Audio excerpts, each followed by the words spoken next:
Work for the next 5 years will be to support the young people of Kenya to overcome these challenges. We plan to continue working with young people, supporting them to be healthy and a decent living, participate in decision-making spaces, and to exercise their rights free from coercion, discrimination, and violence.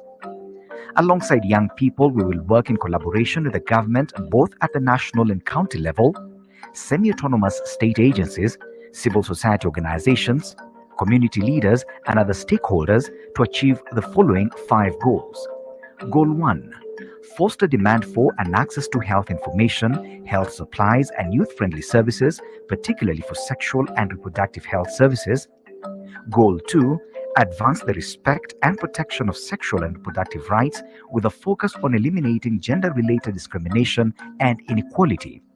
Goal 3. Empower young people to make their voices heard in decision-making processes at local, national, and global levels. Goal 4. Enhance equal access to socioeconomic opportunities for vulnerable young people. And Goal 5. To strengthen DSW Kenya as an institution to deliver on the objectives of this strategic plan. Achieving these 5 goals, we believe, means that the youth of Kenya will be on the road to achieving their full potential. They will be healthy, earn a decent living, participate in decision-making spaces, and exercise their rights free from coercion, discrimination, and violence. DSW Kenya, advocating for a healthy and sustainable world where all young people can realize their full potential.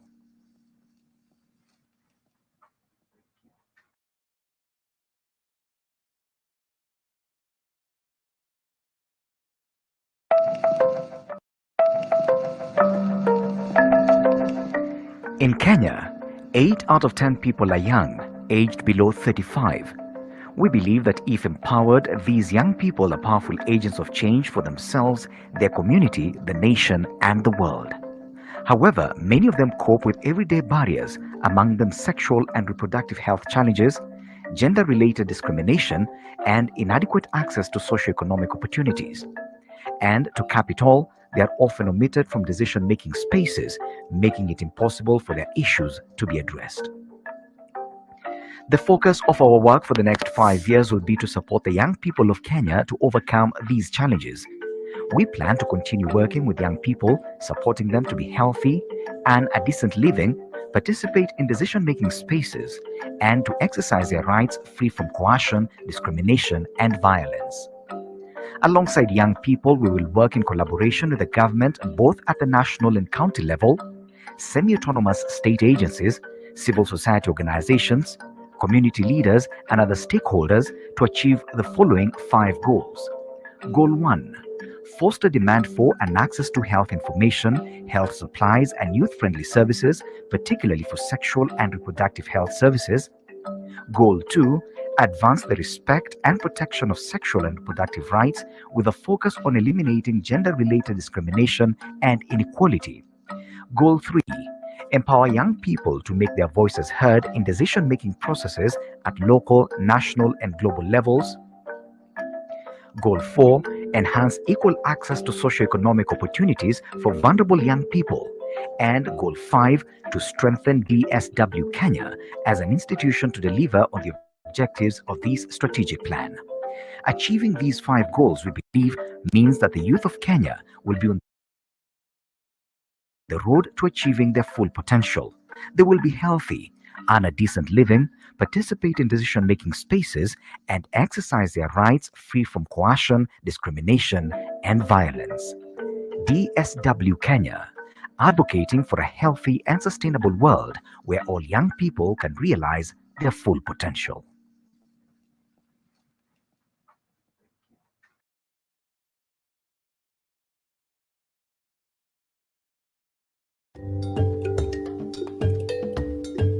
Digital tools are an increasingly popular way for young people to access information and services, from education to healthcare.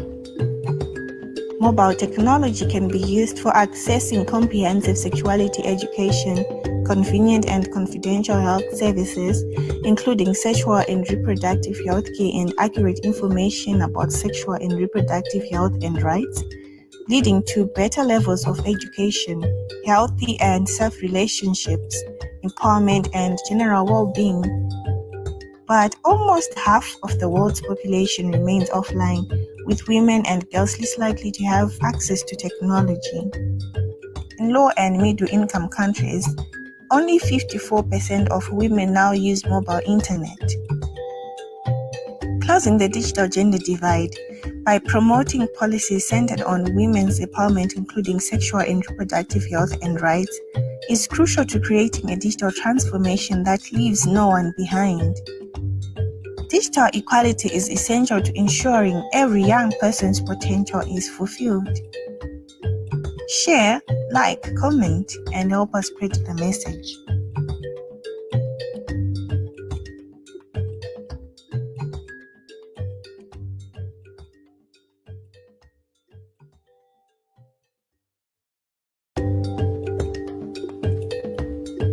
Digital tools are an increasingly popular way for young people to access information and services, from education to healthcare. Mobile technology can be used for accessing comprehensive sexuality education, convenient and confidential health services, including sexual and reproductive health care and accurate information about sexual and reproductive health and rights, leading to better levels of education, healthy and safe relationships, empowerment, and general well-being. But almost half of the world's population remains offline, with women and girls less likely to have access to technology. In low and middle-income countries, only 54% of women now use mobile internet. Closing the digital gender divide by promoting policies centered on women's empowerment, including sexual and reproductive health and rights, is crucial to creating a digital transformation that leaves no one behind. Digital equality is essential to ensuring every young person's potential is fulfilled. Share, like, comment, and help us spread the message.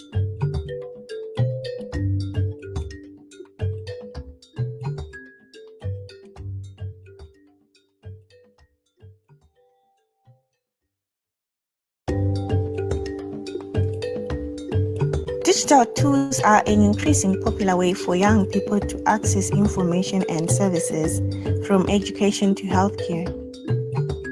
Mobile technology can be used for accessing comprehensive sexuality education, convenient and confidential health services, including sexual and reproductive health care and accurate information about sexual and reproductive health and rights, leading to better levels of education, healthy and safe relationships, empowerment, and general well-being. But almost half of the world's population remains offline, with women and girls less likely to have access to technology. In low and middle-income countries, only 54% of women now use mobile internet. Closing the digital gender divide by promoting policies centered on women's empowerment, including sexual and reproductive health and rights, is crucial to creating a digital transformation that leaves no one behind. Digital separate these rights and challenge them or question them. Now, in order to answer this, we're going to adopt a particular methodology, concrete universalism and multilateralism, which we all defend. So first of all, we're going to listen the voices of those who are carrying this and carrying out this fight for equality, the NGOs, international organizations under the auspices of the UN, and we will also act concretely so that life changes everywhere, so that in the morning women the world over will feel hopeful, and we will be able to show that we will not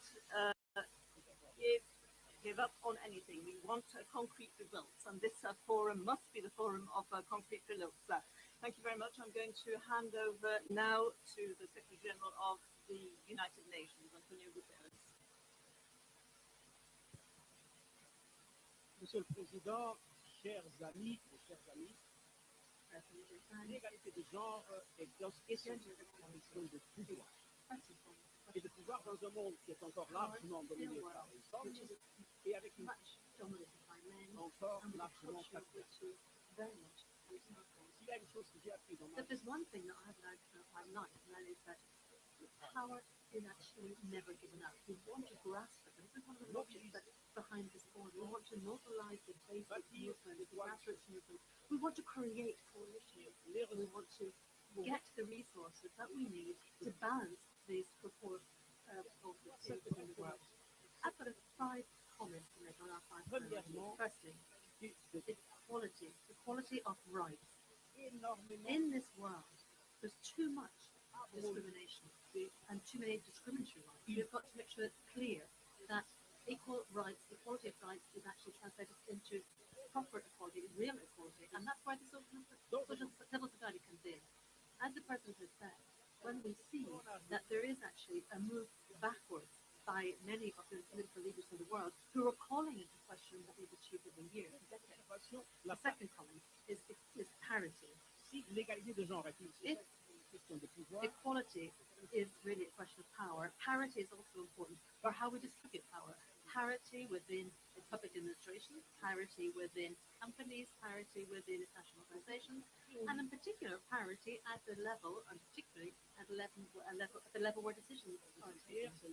If there's something I'm proud of, it's the fact that in the UN, after only 3 years, we have managed to ensure that we have parity in the high leadership.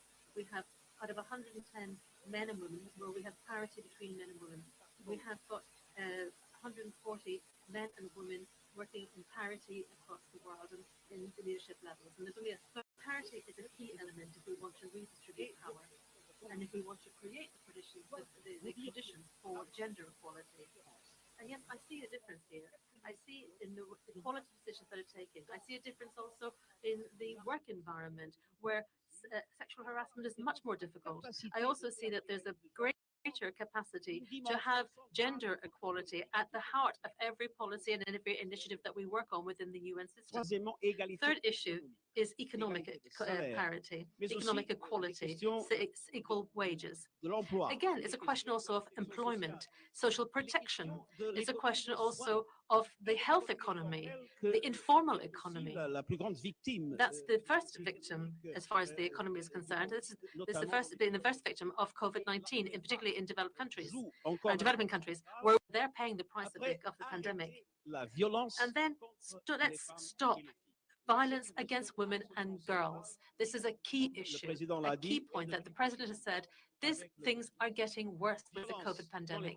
Violence in all conflicts, in all tragic situations that we see across the world, we see violence. But there's also violence on the street and in our homes.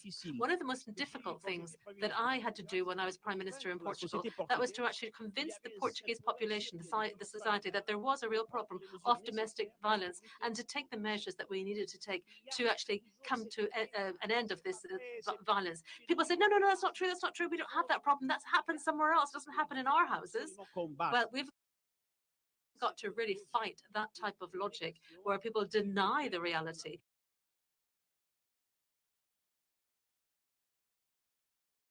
We've got to make sure that we fight against violence, violence against women and children, and that has got to be the key of all of our policies and our objectives. And the final point I wanted to make, my final point, je fais confiance aux nouvelles générations. I am very confident in the new Je crois generation. que le dialogue intergénérationnel, I think that the intergenerational dialogue is absolutely essential if we want gender equality. But we've got to remember that in our society, we haven't yet got the institutional mechanisms that work correctly so that young people can effectively intervene at decision-making level in either societal terms or in political or economic terms. So we want to imagine that in this new digital society, we will enable young people to play a much more effective role in our decision-making mechanisms. That, I think, is another key tool for us to achieve gender equality. And then just 2 very quick final comments. And I just wanted to actually underscore what the President has said, that we now are seeing a regression championed by some political or economic leaders and religious leaders throughout the world. Il faut, si vous me permettez We une need, phrase en anglais, if I can say it in English, pushback we've got against to push pushback. back against the pushback. C'est une bataille It idéologique is an ideological battle, and we have got to win that ideological battle conservatrice for qui se développe un peu partout dans le us monde. to counter these conservative forces across the world and who are calling into question the achievements that we got from Beijing. Nous vivons dans une société And qui est we are living in a society which digitale is avec une more and économie more digitale. digitalized, with an economy which is a Il y a digital un grand economy. danger pour But l'égalité des that's where there is a genres. real Dans les trap professions for technologiques. gender equality, because the in the technological Et ça a un impact. careers, we have a majority of men, and that has a huge impact. Misogyny is in Silicon Valley. Quand on It's voit in the Silicon l'impact Valleys of this world. And when we see the impact of this male majority population in software and in the algorithms, it's clear to see that they are biased against un women. seul exemple.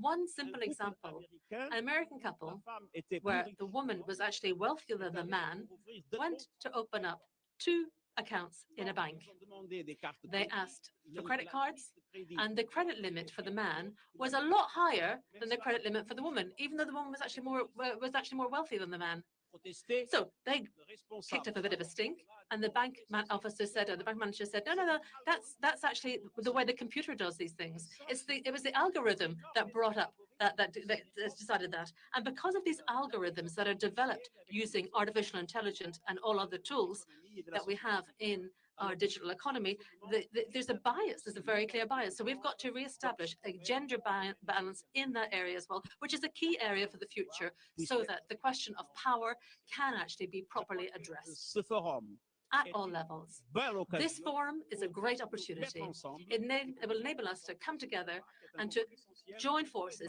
in this battle, which is important for both women and men. It's essential for us all.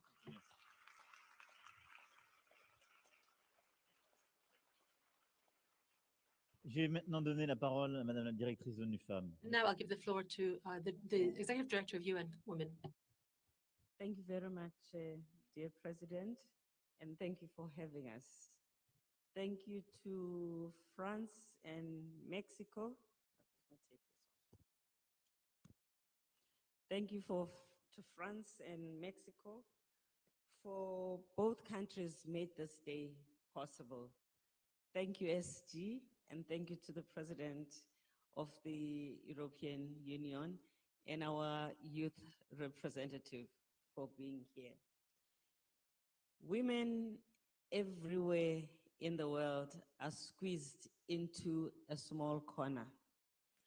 Women make up 1/4 of those who are managers. They are 1/4 of parliamentarians around the world. They are 1/4 of those who hate climate change. They are less than 1/4 of those who negotiate peace agreements. And all these decisions have a fundamental impact in their capacity to have a life that is meaningful. When I started to work for UN Women, my budget was also 1/4 of $1 billion.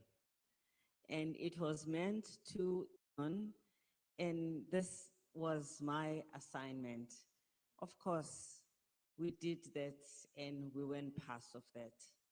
But clearly, that was never enough. That was never enough for the large problem that we face in society. And so I went out to you, many of you in this room, to assist. I went to private sector, philanthropists, to young people, both young people and adolescents, to civil society who were already part and parcel of fighting for change for women. I also went to civil society, who was another strategic ally for UN Women. because generation equality, which brings us together here for both me and President Macron, is about change. It is about moving from making promises to telling for the situation of women to change. So today, so that I'm not clear, I'm going to have to tell you what we have been able to do. We have almost 1,000 commitments that have been made by member states, by private sector and the other actors that I have highlighted, which will change the lives of women in the 6 areas that we have identified in generation equalities. Countries from the South have put their foot forward. Regional organizations like the AU and the EU have put their foot forward. Young people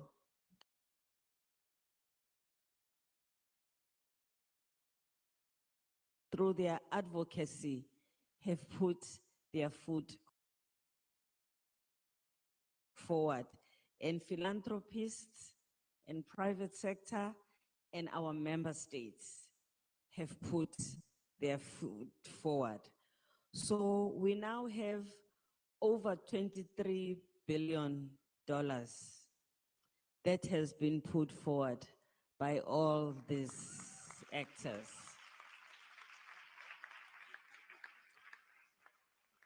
And we're still counting, but maybe President Macron will have a different number than me.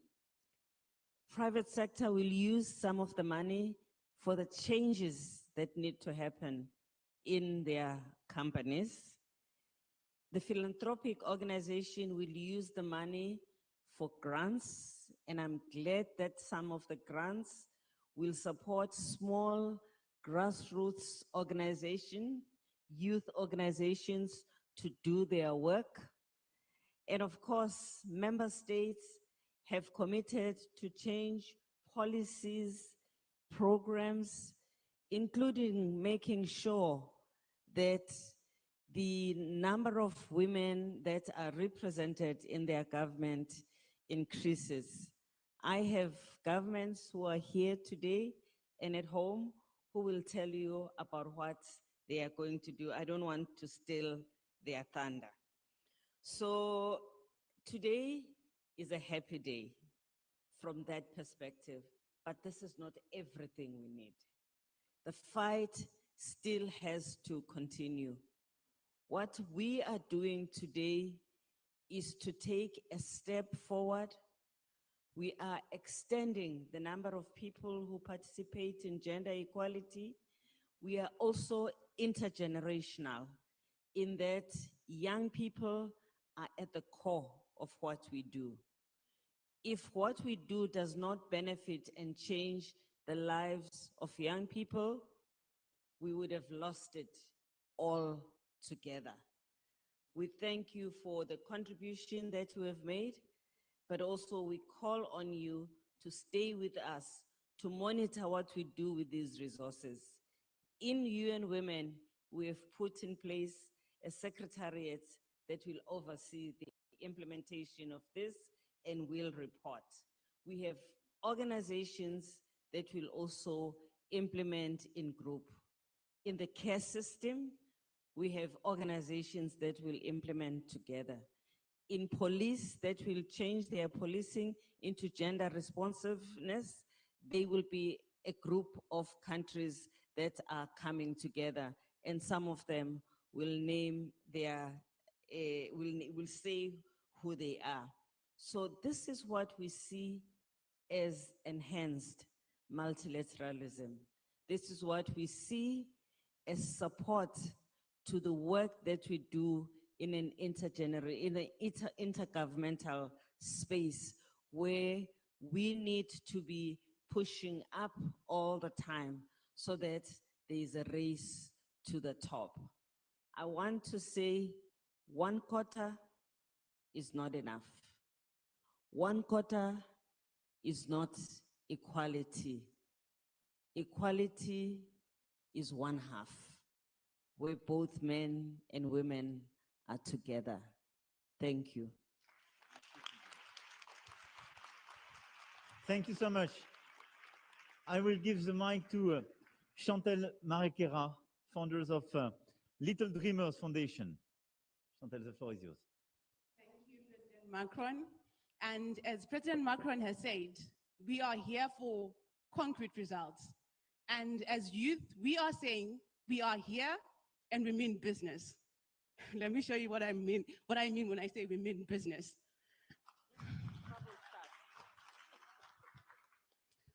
Dear world, I'm here for us to have a conversation. A conversation. Dear world, fighting for women and girls' rights is hard. And as Elena Cohen would say, it is a protest against, a protest for, and a protest within.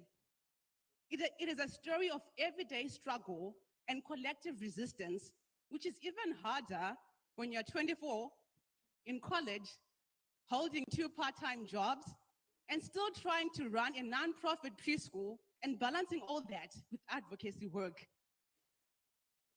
And just 2 weeks ago, as the youth leaders, we held a pre-Paris conference where we brought all young people together, and we were literally sleeping at 2 or 3 a.m. every day. And we had to be up by 5 a.m. the next day to finish off school deadlines. But we continued doing it. In spite of it all, we continue to fight. We continue to fight because the cause is way bigger than all of us. And it is this cause that has brought us all together in this room today. Hello, everyone. My name is Chantal Marekera, and I'm a member of the Generation Equality Youth Task Force.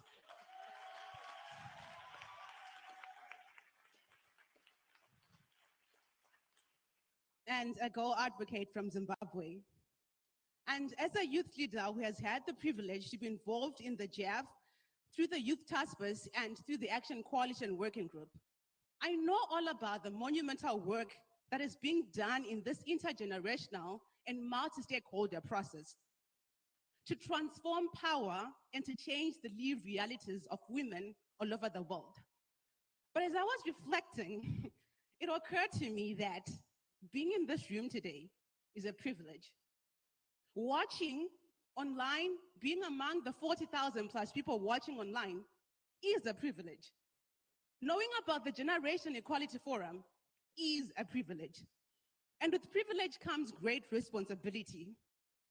And so now my question to you is, what responsibility do we owe to all those who don't have the privilege to be in these spaces? That 15-year-old girl from Murambinda, Zimbabwe, who has faced all the bruises of patriarchy every single day of her life, left, right, and center, married off at the age of 15, simply because the parents wanted to raise money for a brother's fees, because the brother, after all, is the one who has to carry off the legacy of the family, right? The brother is the one who has to take over the lineage of the family, right? It sounds silly that we're still talking about this in 2021. Like, this is 2021, but here we are. It's the same conversation every year. So now, what do those people want? What does that 16-year-old girl want? That person in Murambinda, in Zarabani, what do they want? What they want is real, substantive impact. Impact, real and tangible impact. And that's what I want us all to keep in mind as we kickstart this forum today. Thank you to all those thousands of organizations who have made commitments, to civil society, governments, UN Women, everyone who has made commitments. Thank you. Those 150 plus youth-led organizations who have made commitments. Yes, we are doing it. But on behalf of those who don't have the privilege to be here, on behalf of the Youth Task Force, on behalf of the National Gender Youth Activists, on behalf of the Youth Action Coalition Callers, on behalf of civil society as a whole, we now demand accountability, transparency, and real substantive impact for all our constituencies. Yes, the commitments are now on paper, but now we call all the commitment makers to see their commitments through. Enough is enough. And as E.D. Mama Pumzile would say, we are done talking. We are done talking. We are done talking.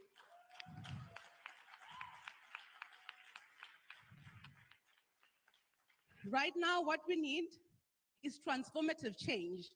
Change that is visible to everyone, not just those in this room or those participating in the forum virtually, but even those who have no idea about the GEF. We want women and girls and gender diverse individuals from every part of the world to notice this sudden shift in the air and start questioning justice, in economic justice, in education, etc. And then we'll be there, standing proud, and we'll be saying, we did that. That intergenerational multi-stakeholder process did that. It is our process. And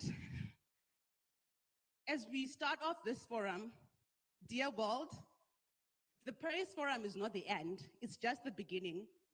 And over the next 5 years, I just want to let everyone who is watching, everyone in this room, everyone who is watching online, I want you all to know that we will be watching, we will be monitoring, and we will hold you accountable to your commitments. Thank you.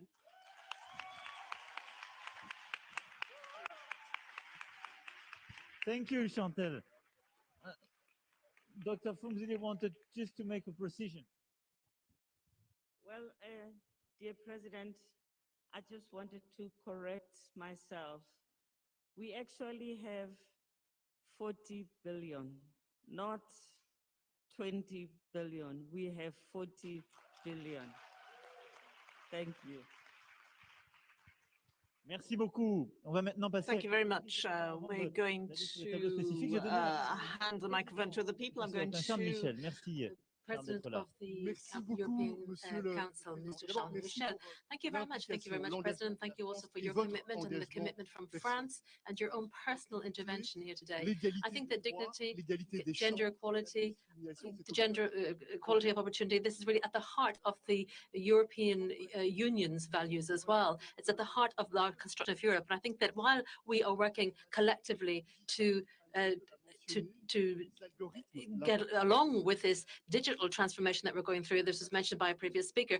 Also the climate transformation. Well, this is also an opportunity for us to actually manage this change without actually committing the errors of the past, by using all of our talent, by making sure that gender equality is actually at the heart of these changes, and that enables us to actually bring about these economic and social changes, enabling us to move forward stronger than in the past, carrying with us these values of humanism and humanity. The second point I wanted to make, the second point I wanted to raise is the idea that education is the key to all of this, because it's in our brains, it's in our minds that these changes have got to happen, to mobilize everyone, to ensure that we know, that we understand that this equality of rights and opportunity has got to be at the center of everything we do. And the third element I wanted to raise, it's true, we see this, that for some time we have seen in Europe and elsewhere, there have been some attempts to try and call into question progress which we have made in the past, progress which we had worked for. And it's at this time when we're mobilizing for the future at a forum of this type, where we're bringing together people who are sure of the path we've got to take. This is a key juncture, because we've got to be together and stand up together and say, as the Secretary General said, we have got to make sure that we push back those who are pushing back. That's why this forum that we're all attending, we've got to be mobilized, we've got to be together, we've all got to be committed feminists. Humanity can no longer afford the luxury of not actually harnessing half of the talent on this planet. So bravo, well done. I'm optimistic. If we can be together, if we can roll up our sleeves, the world ahead is better. Thank you. Thank you very much, President. Thank you. Now we're going to hand the floor. We're going to move elsewhere. The Vice President of the USA, Kamala Harris, who normally speaking should be online.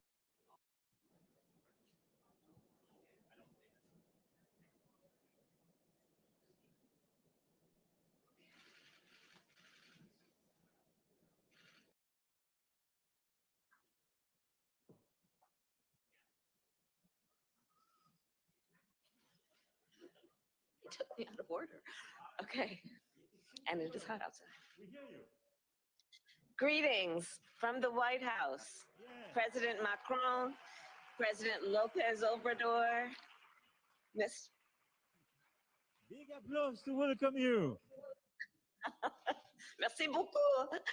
Thank you very much.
And in these meetings, I have often made it a point to raise the importance of equal participation of women and girls.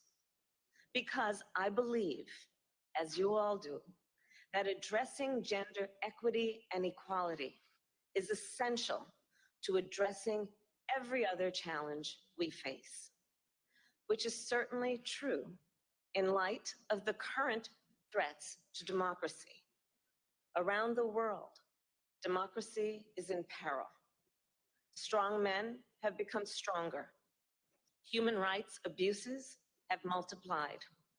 Corruption is undermining progress, as misinformation is undermining public confidence. And who gets hurt when democracies fall, when democracies falter? Who gets hurt when democracies fail to live up to their promise? Well, women and girls are among those who suffer. At the G7 summit just weeks ago, world leaders pledged to unite against the threat of autocracy. World leaders pledged to unite behind the principles of democracy. And as we move forward, I believe that if we want to strengthen democracy, we must fight for gender equality. Because here's the truth. Democracy is strongest when everyone participates, and it is weaker when people are left out. And we've seen this here in the United States. When women have access to capital to start a small business, they can participate more fully, and our democracy grows stronger. When women have access to reproductive health care to stay healthy, they can participate more fully, and our democracy grows stronger. When women live free from the fear of violence, they can participate more fully, and our democracy grows stronger. Throughout my career, I have worked to protect women from violence and exploitation. I know what happens when women are supported. I know what happens when women are heard. When women are heard, whether that is in the courtroom, in the workplace, in the halls of government, or at the ballot box, democracy is more complete. So I know without doubt, gender equality strengthens democracy. And for our part, the United States will make a number of commitments today to reinforce our own institutions. And these commitments have one thing in common. They will yield results, real, tangible results that improve the lives of women in the United States and women around the world.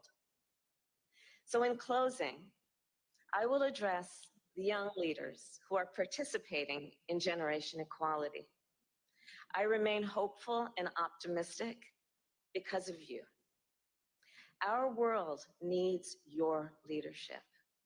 And in that role, there are two things I want you to remember. First, remember to use the tools of democracy, whether that is the freedom of speech or the freedom to vote. And if you do not yet have those freedoms, fight for them. And know we will fight alongside you. And the second thing I want you to remember is this. Listen to those people who are not being heard. Respect and embrace those whose experiences are different from your own. And recognize who is not in the room and invite them in. And do not forget the power of your own story. When we bring people in, when we bring in all the people, we are more successful. Our results are more impactful because democracy is strongest, because our world is stronger when everyone participates.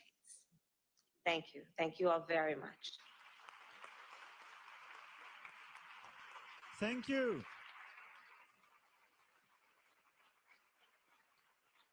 Thank you very much. Thank you very much, Mrs. Vice President. Thank you so much for that and for your speech and your commitment. Now I pass the mic. Je vois à l'écran Madame la So I can Présidente see de la Commission the européenne. President of the European Commission on the screen, Ursula von der Leyen. Thank you for being with us. La parole est à toi. You have the floor. Merci beaucoup, merci beaucoup. Thank you very much. Thank you, President Macron and Executive Director of UN Women. Thank you for the invitation. Thank you to France and Mexico and to UN Women. Thank you for having organized this forum. We are here because we all have the same desire, the same will, the will to achieve 100% equality for all women the world over. And so we are going to be making concrete commitments for more progress, more rapidly all over the world, so that the generation of our daughters becomes a generation of equality. Progress is too slow. In fact, we are now facing a backlash on basic women's rights. Just think about the Istanbul Convention on Violence Against Women. Several EU countries have not yet ratified the convention. Others are talking about getting out of it, and this is totally unacceptable. While we keep pushing against this trend, I will put forward, together with my college that is gender balanced, we will put forward new legislation by the end of the year, a law to combat violence against women, from prevention to protection and prosecution, online and offline. And we will propose to add all forms of hate crime to the list of crimes spelled out in the European Union treaties. And this includes violence against women, as well as hate crimes against LGBTIQ people. Because freedom from fear is the most basic of rights. And it must be guaranteed for all, whatever their gender, whomever they love. Generation equality means much more than protection from violence. It also means quality education for girls, support to women entrepreneurs, expanding sexual and reproductive health rights The European Union's new budget for foreign policy will contribute to these goals. And you asked to be concrete. It was just approved. And this part of the budget is worth 79 billion euros. At least 85% of the new actions will contribute to gender equality. And at least 4 billion euro will be specifically dedicated to women's and girls' rights and empowerment. These investments and actions will contribute to this forum's global acceleration plan. This is concrete action for generation equality. Diversity makes us richer. The world that we build for the next generation should not just be greener and more digital, but also more equal and more diverse, so that the next generation of women will truly be generation equality. Let's work for this together. And I really thank you for your attention, this wonderful meeting. Thanks a lot. Thank you. Merci, Madame la Présidente. Thank you, President dear Ursula. Now I'm going to hand the floor to the President of Mexico.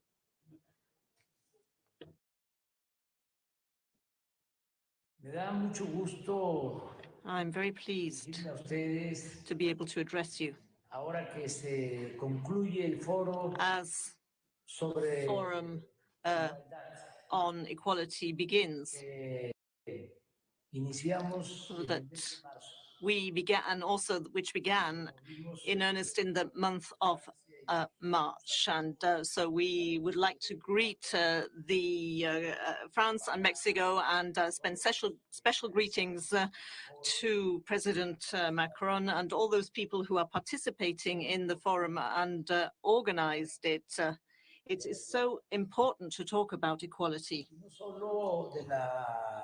Not just gender equality, of course. We are all equal, men and women, and we must continue to fight against machoism. But we should never forget economic and social equality. This is crucial in order to have a better society. Here I have a fighter, a statue of a fighter, someone who fought for equality. José María Moreno. And this fighter, in 1813, he pronounced a document which is called the Sentiments of a Nation. And in this particular document, amongst other things, it says that that poverty should be reduced, that there must be equality. In this document, it also states that everyone is equal. And Morenos said in very simple terms that from the farmer's son and to the people working in the mines, and also the sons of the richest people on earth. And he also said that there should be courts that defend the weak people from the abuses of the powerful. This was what Moreno said, and this was his fight for equality. And this, you can see, it was very simple, and yet it was very deep-rooted. And this is what our heroes have taught us, that we must fight for equality, for justice.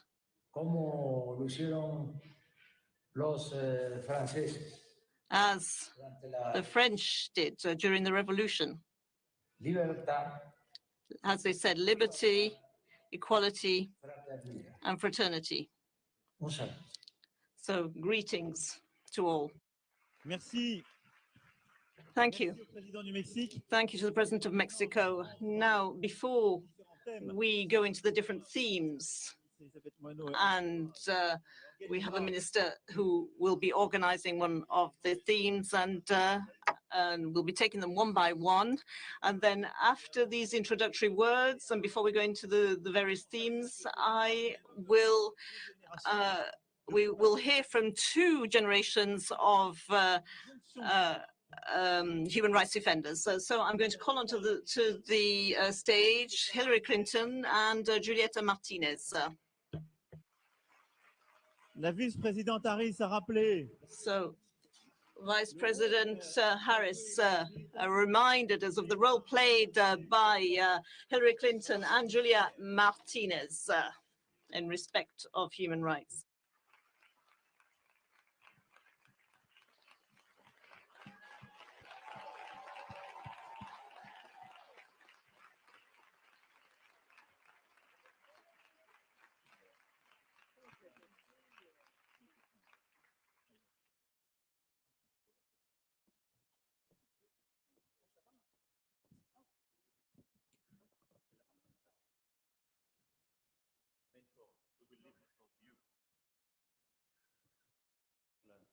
Allez-y. Et nous, on descend.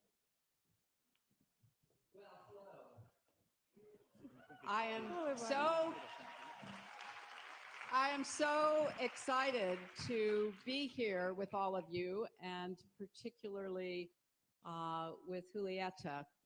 And as President Macron just said, this truly is not only generation equality, but also generational equality. And 26 years ago, when the world spoke with one voice that women's rights are human rights and human rights are women's rights once and for all, we made a commitment that was embodied in the Platform for Action, adopted by 189 countries. Imagine, can you think of something we could get 189 countries to agree to today? Well, that has to be our goal, doesn't it? And what we hope is that out of this forum will come the same level of commitment, of a mission to continue the progress that was started and spread throughout the world 26 years ago. Julieta, how do you think about the progress that we have made so far, and what more would you like to see happen because of generation equality? First of all, it's a pleasure to be here with you, Hillary. It's a pleasure to be here sharing this space. There's a lot of things that I have in mind, but to begin with, I'm thinking about what's the importance of girls and adolescents to be considered in decision making. But I'm pretty sure you know that when I talk about being considered in decision making, I'm not talking about inviting young girls to give a motivational speech and that's it, or go to the final picture, post with us. I'm talking about seeing girls, consider girls as political beings. Girls understand what's happening around them. Girls understand what are the problems, the problematics that are affecting their communities, their realities. And they can and want to be part of the change, of the solutions, of effective solutions. Well, I think I could introduce myself now. My name is Julieta Martinez. I'm 17 years old. I'm Chilean. I am Latina. But today, on this stage, I don't want to be just Julieta. I am Melanie from Ecuador. I am Daniela from Venezuela. I'm Sofia from Costa Rica. I am Galilea from Mexico. And just to name you a few of the amazing friends and allies that I have in my platform, the tremendos, the collective. These are girls that are fighting every single day of their lives for their rights, for their causes, for social justice and dignity. But we don't see them. They don't have the spaces. They don't have the tools. They don't have the mechanisms. And you know what's the worst part, Hillary? They feel alone.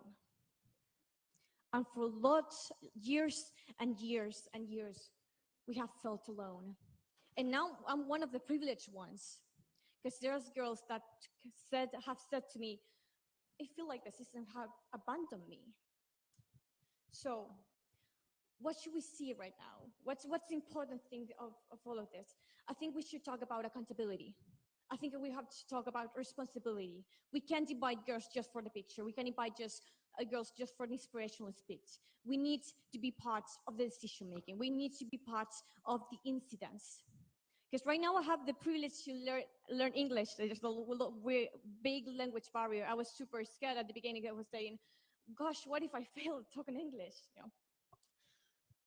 I think there's another thing that I wanted to bring to the table. I think it's really important to talk about, and it's about climate justice. I think it's something that Kamala mentioned before, right? We're right now having a lot of crises, and I really think that we should talk about intersectionality.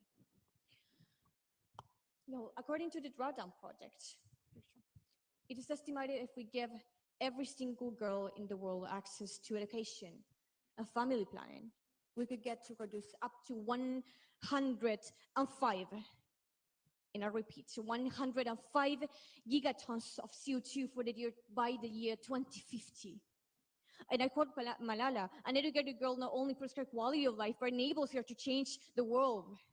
We need, once again, we need the tools, we need the mechanisms, so girls can act and actually search and fight for a more equal future, but also present, a more sustainable future and present. I think there's a lot of things we need to address, but I think the most important part is that I'm talking right now with the world leaders. And I don't want to sound cliche when I talk about hope, when I talk about the importance of acts. I don't want this to sound cliche, because I see every single day of my life what girls are suffering, and that girls felt alone.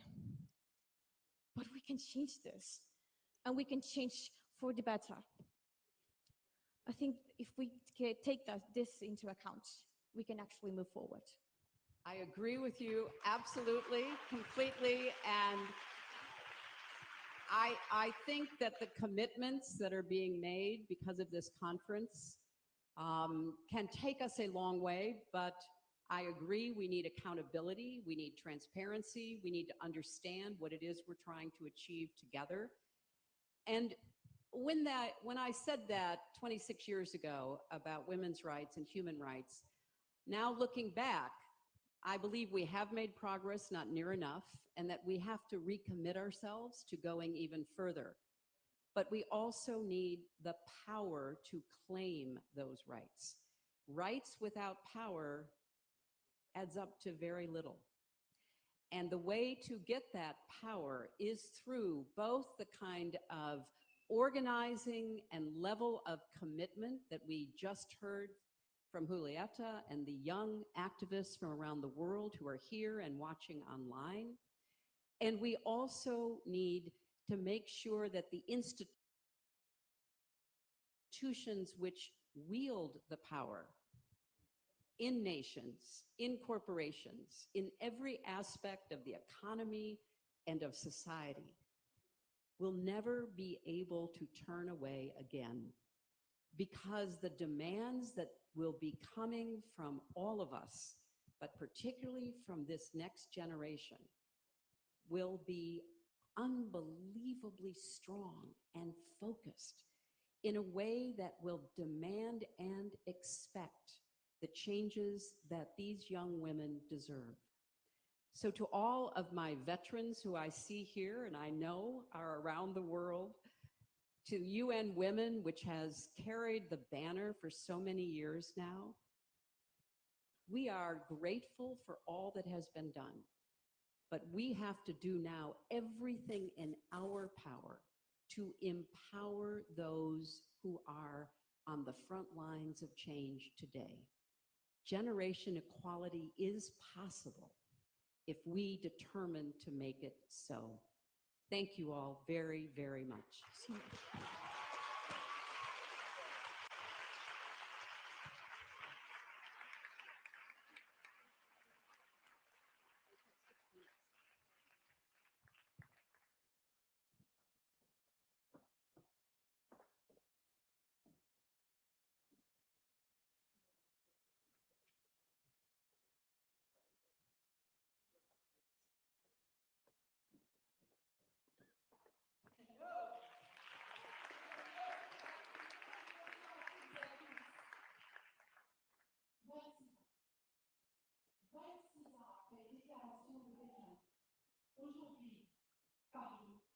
Microphone's not working, sadly. The microphone is not working.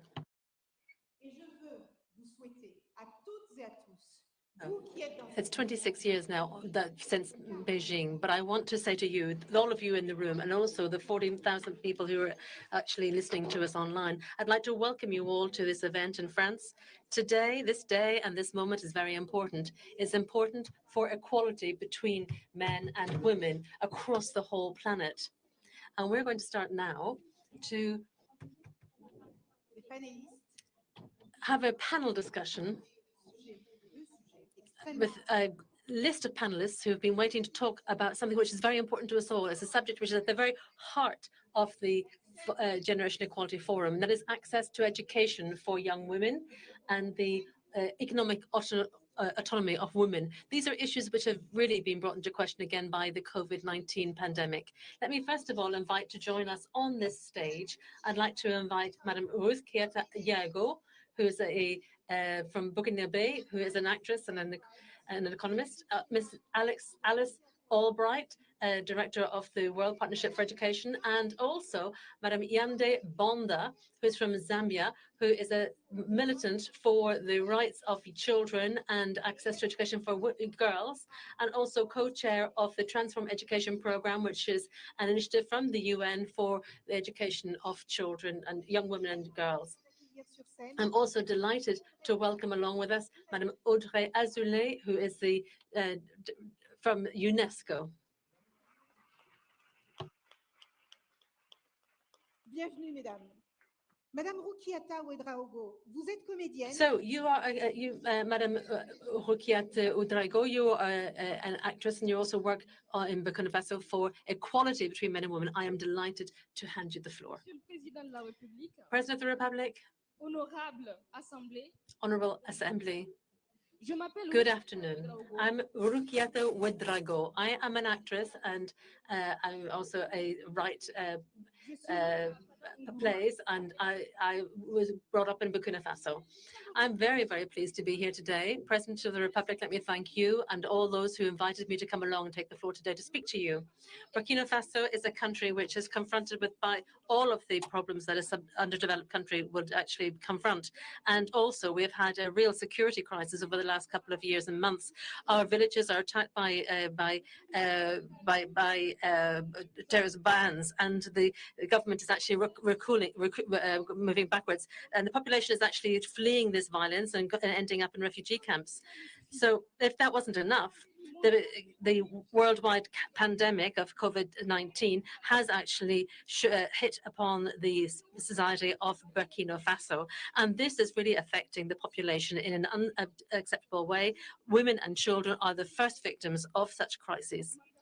We've seen that there's been an increase in violence, particularly sexual violence against women and children, an increase in the in psychological problems, a dropout of scholarity, and so you can imagine the whole list of abominations that is happening in my country, and it is so painful to see this happening.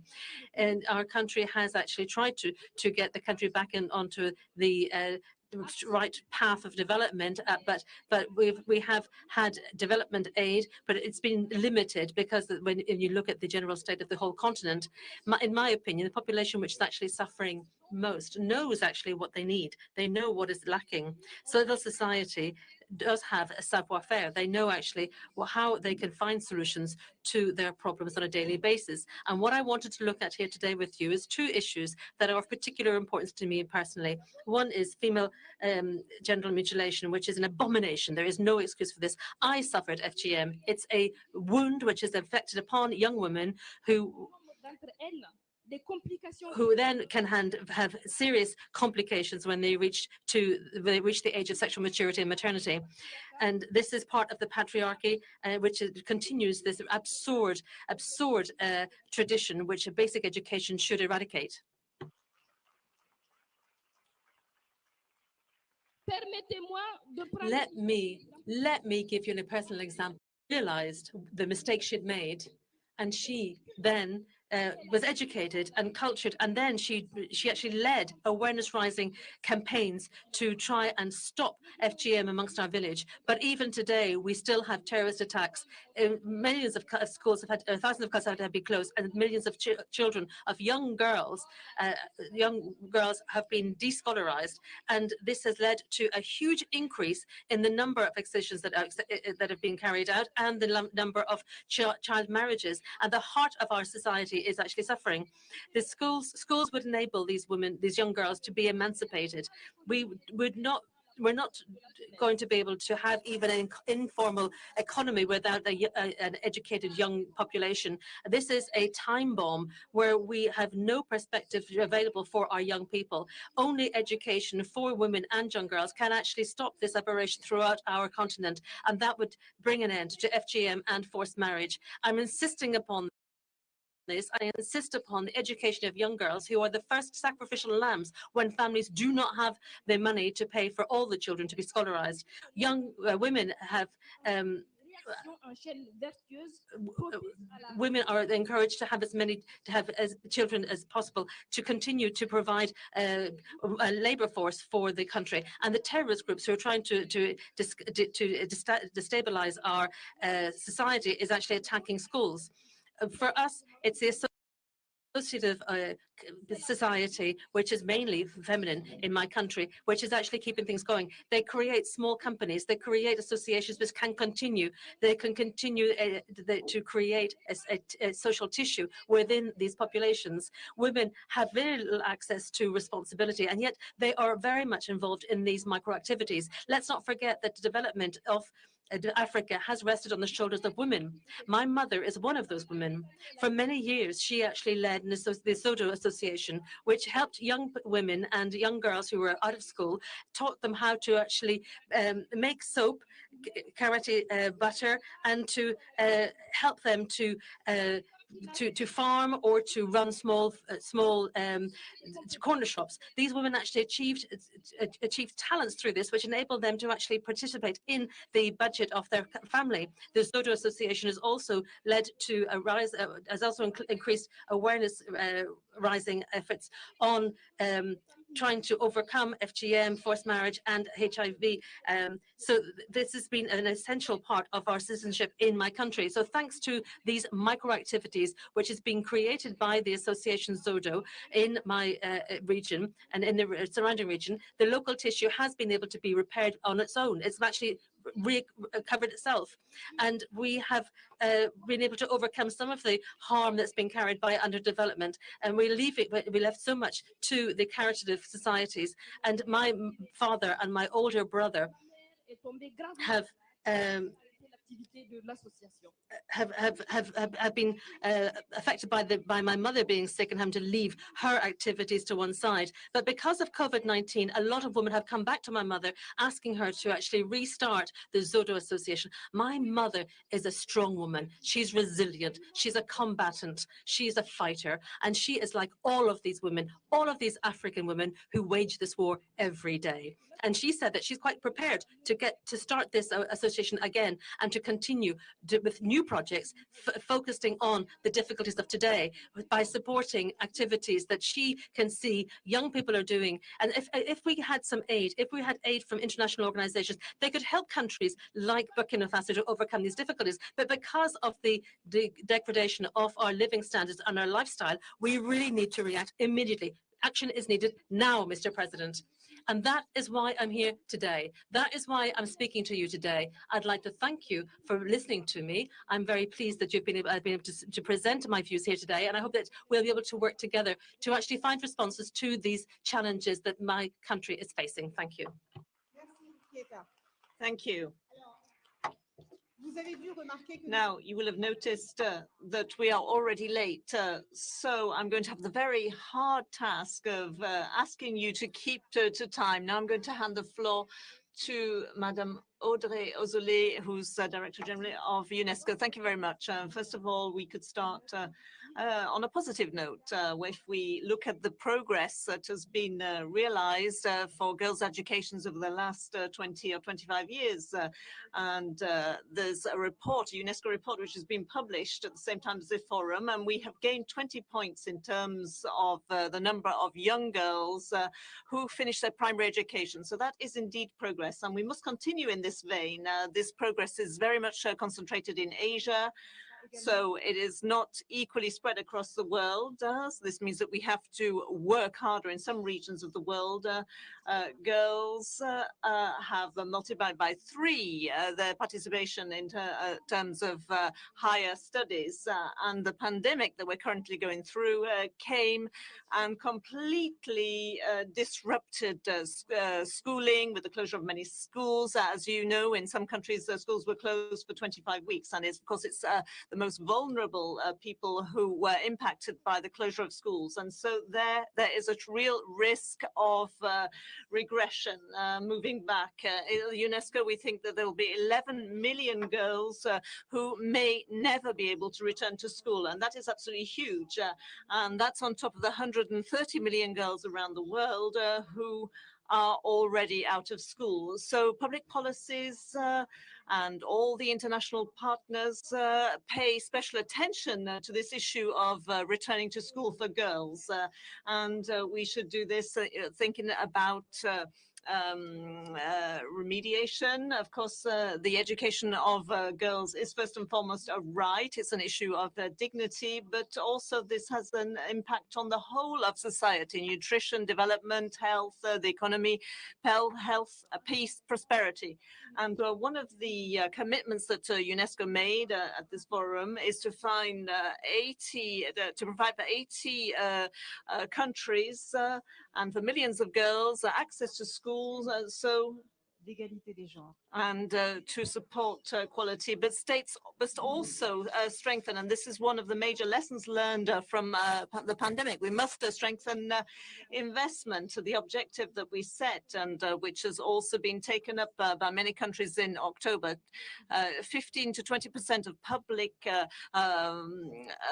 expenditure should be devoted to education. You will have the opportunity this year once again to make other commitments in terms of education. I'd like to go back over one point, a point which was raised and which is very important. We've worked on this for a long time, and that's the issue of science, or women and science. This is an area where inequality persists. The last report that UNESCO brought out on science shows that there has been no progress. Only 1/3 of researchers are women. And it's even more serious in major issues concerning the digital artificial intelligence. In artificial intelligence, we have 4 times more men than women. And this is about the future of our society. It's a major challenge for training programs. This all starts with education, education of girls, to push them into these particular areas. It's also an issue of ethics for the whole of mankind, and it's a very important chapter of a recommendation that the members of UNESCO will be adopting at the end of the year in terms of ethics and artificial intelligence, to better take account of bias, particularly in terms of gender. So I'd like to greet and celebrate the young people who are here, women who take a risk when they participate in public life, philosophers, judges, artists, journalists. And also I'd like to pay tribute to those who've been role models, and particularly to Hillary Rodham Clinton. Thank you. Thank you, Audrey. Yande Banda. Yonde Ban Education Program. This is a UN initiative for girls' education in Zambia. You have the floor. What we have found is that COVID-19 has been the biggest disruptor to education in modern history. It's no longer just a problem. It's meager to call it that. It's a crisis in education, and we must act on it urgently. Today, I stand on behalf of the young girls and women who are continuously changing this world and demanding for better. We're demanding for our fundamental human rights, and our messages are clear. Firstly, we demand to see a redesigning and restructuring of our global to make them more inclusive,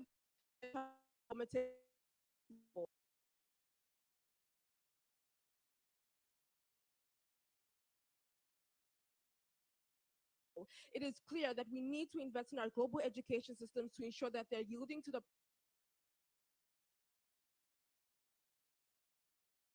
problems and the key sustainability issues of the world, from the climate crisis to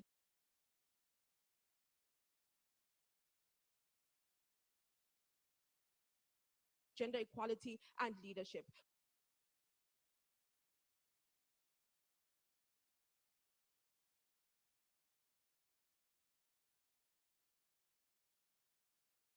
World's needs.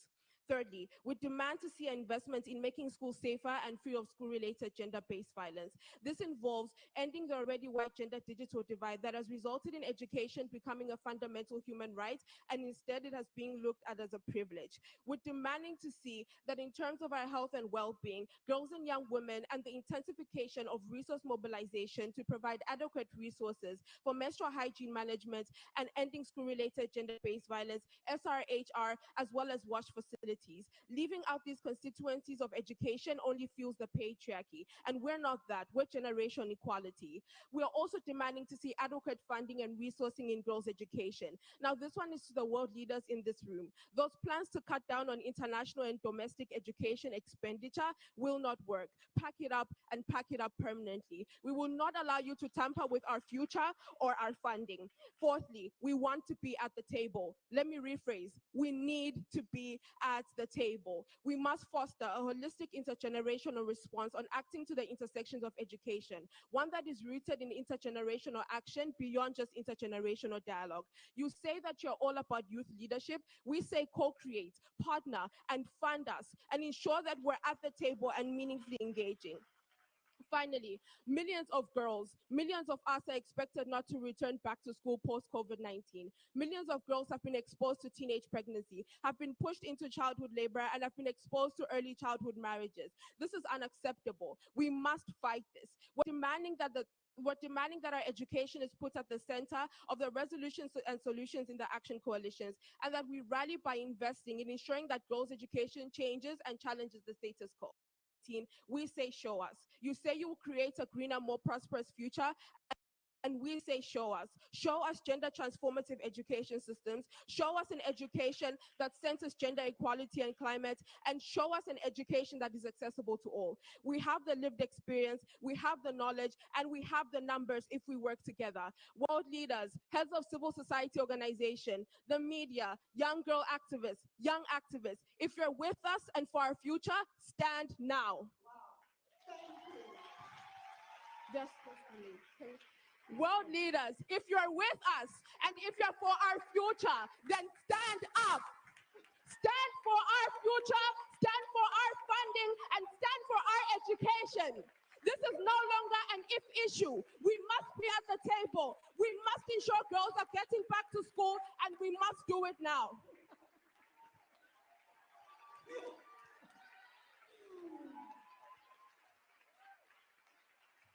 Ms. Susan Bright, the floor is yours. I think Yande said it all. Well done. Well done. Well, it is an incredible pleasure to be here with everybody this afternoon in person. My last trip to Paris was to Paris before the pandemic. Nice to see you, President Macron. And this is my very first trip since the pandemic, and it is again such a pleasure to be here. It is such an honor to be on the stage with so many incredible activists, friends who have been on this journey for so many years, and lovely to see you, Secretary Clinton.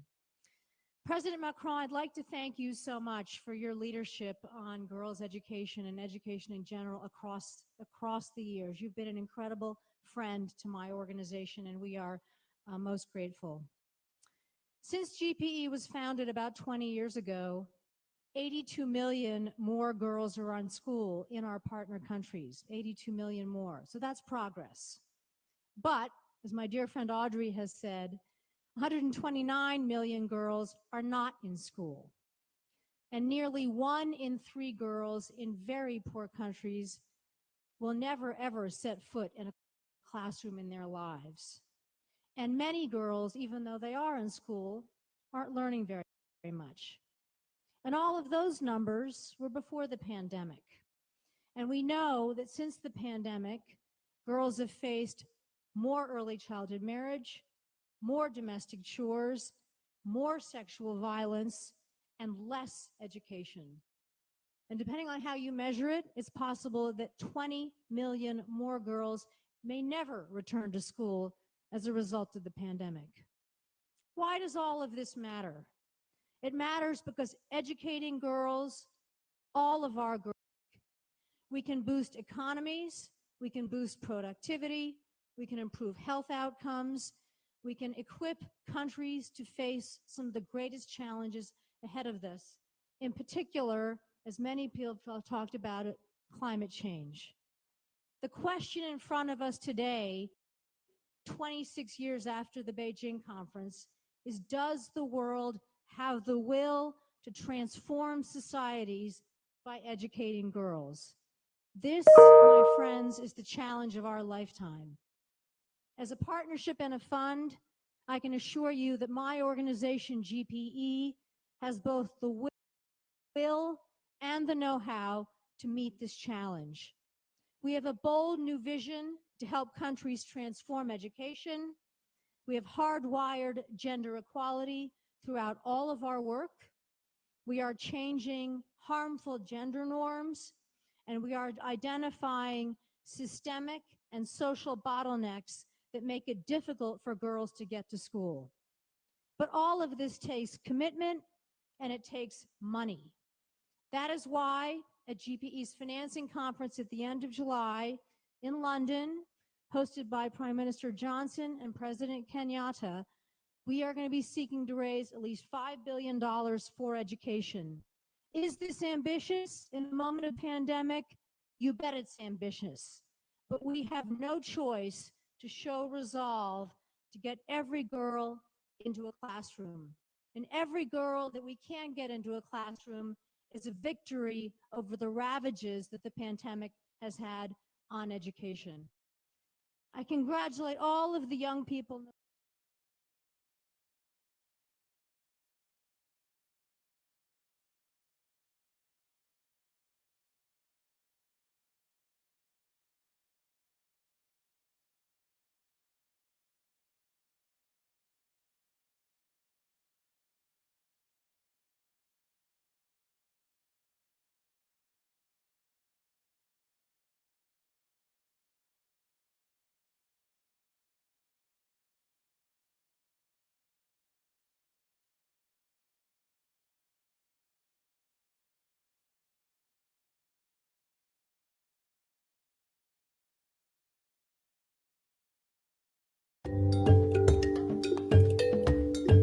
Digital tools are an increasingly popular way for young people to access information and services, from education to healthcare. Mobile technology can be used for accessing comprehensive sexuality education, convenient and confidential health services, including sexual and reproductive health care and accurate information about sexual and reproductive health and rights, leading to better levels of education, healthy and safe relationships, empowerment, and general well-being. But almost half of the world's population remains offline, with women and girls less likely to have access to technology. In low and middle-income countries, only 54% of women now use mobile internet. Closing the digital gender divide. by promoting policies centered on women's empowerment, including sexual and reproductive health and rights, is crucial to creating a digital transformation that leaves no one behind. Digital equality is essential to ensuring every young person's potential is fulfilled. Share, like, comment, and help us spread the message.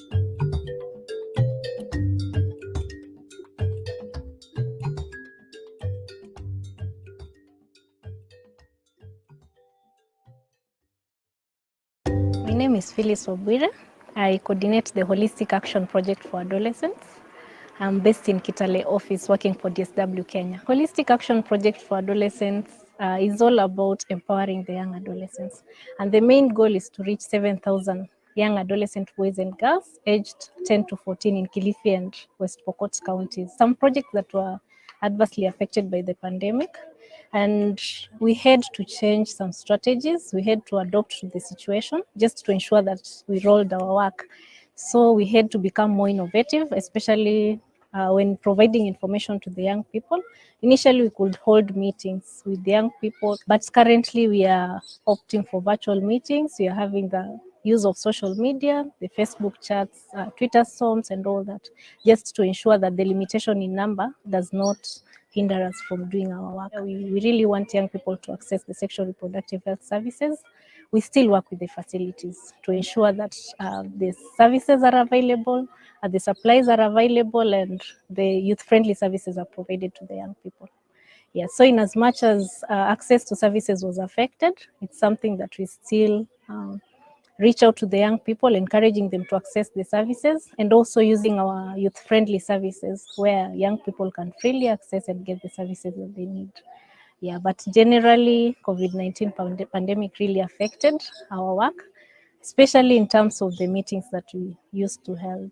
Feedback from the youth is positive. I must say that because since we began engaging with these young people, they've really embraced the project and they really appreciate the information that we provide. Since the project began, I think the young people are happy because the project is also bringing on board the parents, it's bringing on board the teachers, and they're reporting the communities to be supportive.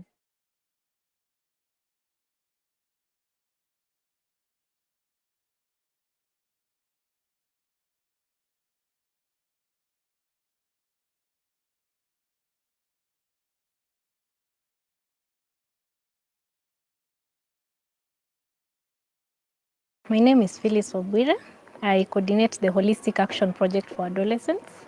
I'm based in Kitale office working for DSW Kenya. Holistic Action Project for Adolescents is all about empowering the young adolescents. And the main goal is to reach 7,000 young adolescent boys and girls aged 10 to 14 in Kilifi and West Pokot counties. Some projects that were adversely affected by the pandemic. And we had to change some strategies. We had to adapt to the situation just to ensure that we rolled our work. So we had to become more innovative, especially when providing information to the young people. Initially, we could hold meetings with the young people, but currently we are opting for virtual meetings. We are having the use of social media, the Facebook chats, Twitter storms, and all that, just to ensure that the limitation in number does not hinder us from doing our work. We really want young people to access the sexual reproductive health services.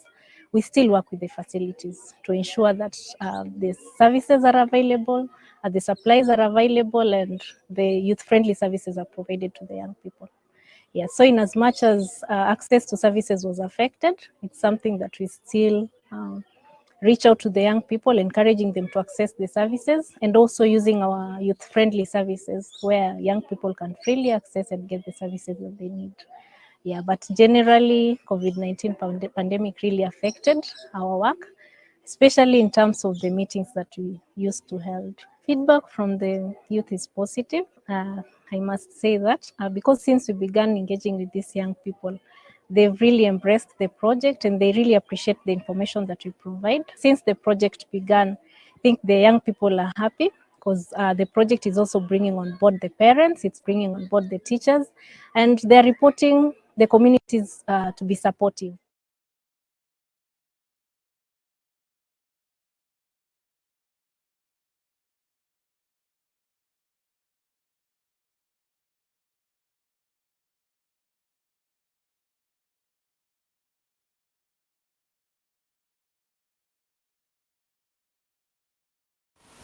Welcome back to the Generation Equality Watch Party, Generation Equality Forum Watch Party right here in Nairobi. My name is Valentine Joroge and I'm your moderator for the day.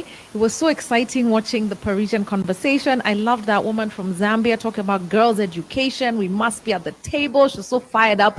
I can see a future politician for Zambians, right? I was like, the girls of Zambia are in good hands, in good hands. So we're continuing the conversation right here, and we're going to localize this conversation because there's so many issues when it comes to sexual reproductive health, and there's so many, there's a justice component, there's an education component, there is a financial component, there's men and the fact that they're beating women, with a gender-based violence component. So where do you start? How do you even break down this conversation? And then, of course, there are the young people who are visited by these issues more so than the people who actually create the policy on a national level and the people who actually implement the policy. So we have a fantastic panel. As we're having this conversation, make sure that you're live tweeting and you're using the hashtag GEFWatchPartyYetu, GEFWatchPartyYetu, and also tag us Straight Talk KE on Twitter. And in case you're just joining us and you've seen something on Twitter, you're wondering, how do I get involved in this? Straight Talk Kenya, the conversation is live on Facebook. So without further ado, let's meet our panel. I'll start with you, Evelyn, and ask you to introduce yourself. And then we get right into the issue because we have a short amount of time. Yeah. Good evening. Thank you so much. My name is Evelyn Samba. I work with DSW Kenya, a youth-serving organization implementing work with young people in and around sexual reproductive health. Okay, Maurice. Okay, thank you. My name is Maurice Motori from Nakuru County. I'm an SRHR and FP champion, and I come from a group known as Black Coffee Network. Okay, let me acknowledge you for participating in the panel with all women. Rarely do we see all women on a panel. Yeah, it's a privilege. Thank you. No pressure to represent your gender, Maurice. Yeah, thank you. Okay, Sandra, tell us more about you. Hi everyone. My name is Sandra Mwaranya from White Ribbon Alliance, Kenya. We are a grassroots movement with a global presence, and we are passionate advocates for reproductive, maternal, adolescent health, but also we're getting into gender justice. Very important conversation for us. Thank you. Yeah, we're coming back on that gender justice issue. Mwende. Hey, my name is Mercy Mwende. I come from Youth and Women Advocacy Network. It's a youth organization formed by the youth for the youth in Meru County. And we aim at reaching out to young people, educating them on their rights, advocating for gender-based violence in our county. Okay. Yes. Very, very nice. So GEF is a momentous thing. There's a lot of pomp, there's a lot of flair, there are many conversations. This is a global event. Even Macron is attending, right? Why is this such a big deal? Sandra, I think I'll start with you. Why is this moment so special? Why does it mean so much?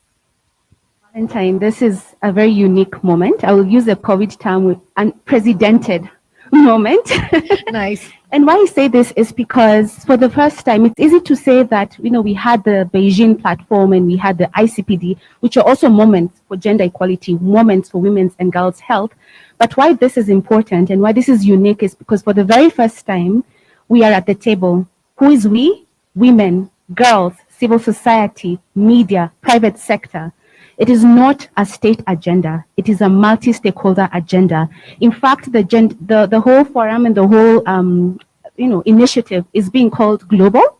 It's being called innovative. And when you hear innovative, we are in the room as young people. Right. And multi-stakeholder. And the key things that are happening, just to really understand the context. One thing is we're having all these people on board. So it's catalyzing that collective action. It's not a single action. So everyone with their capacities, with their experiences are being catalyzed. But then two, also we are having intergenerational conversations. And of course, that's why it's called generation equality. So we're having intergenerational conversations, not just at the global level, at the local level. And that's why Mwende and Maurice are very important to this conversation. Yes. And the third thing is there's a call for investments.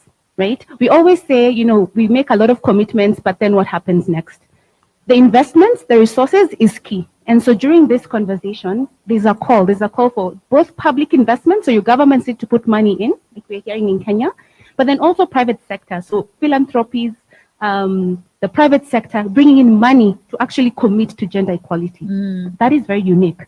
And the final thing that's happening where we all play a very important role is that this forum is designed for us to actually deliver results. So we're not just talking there's an opportunity to walk our talk. So as commitment makers, right? And I want to be very clear about this commitment making. It is not just the government. It is all these multi-stakeholders who have been called to make commitments. So as commitment makers, we make our commitments towards certain areas, results around the issues that we are passionate about, right? And then within a period of time, we've been given 5 years to actually track those commitments. So it's just not talk. And even the time has been reduced. So it's just between now and 2026, we're in 2021. So the results that need to be achieved, right? Okay. And just to bring it local, we've been talking about gender-based violence, and that is why we hear, President Kenyatta on behalf of Kenya has stood and made a commitment on our behalf, which is big. So as Kenya, first of all, heads up, we're actually action coalition leaders. Not every country is an action coalition leader. Okay. So that's a big deal.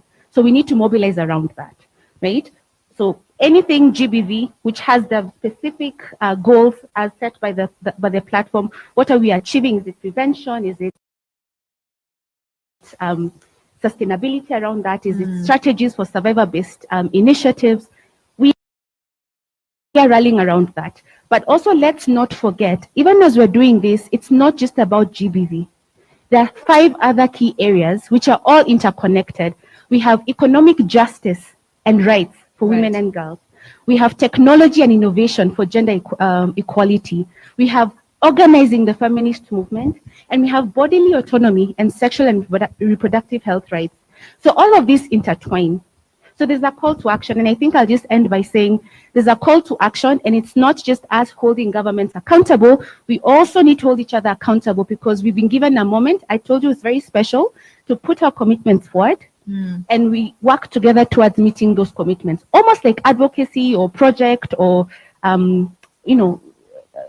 objectives. You know how you have programs and you say, yes, by 5 years we'll do A, B, C, D.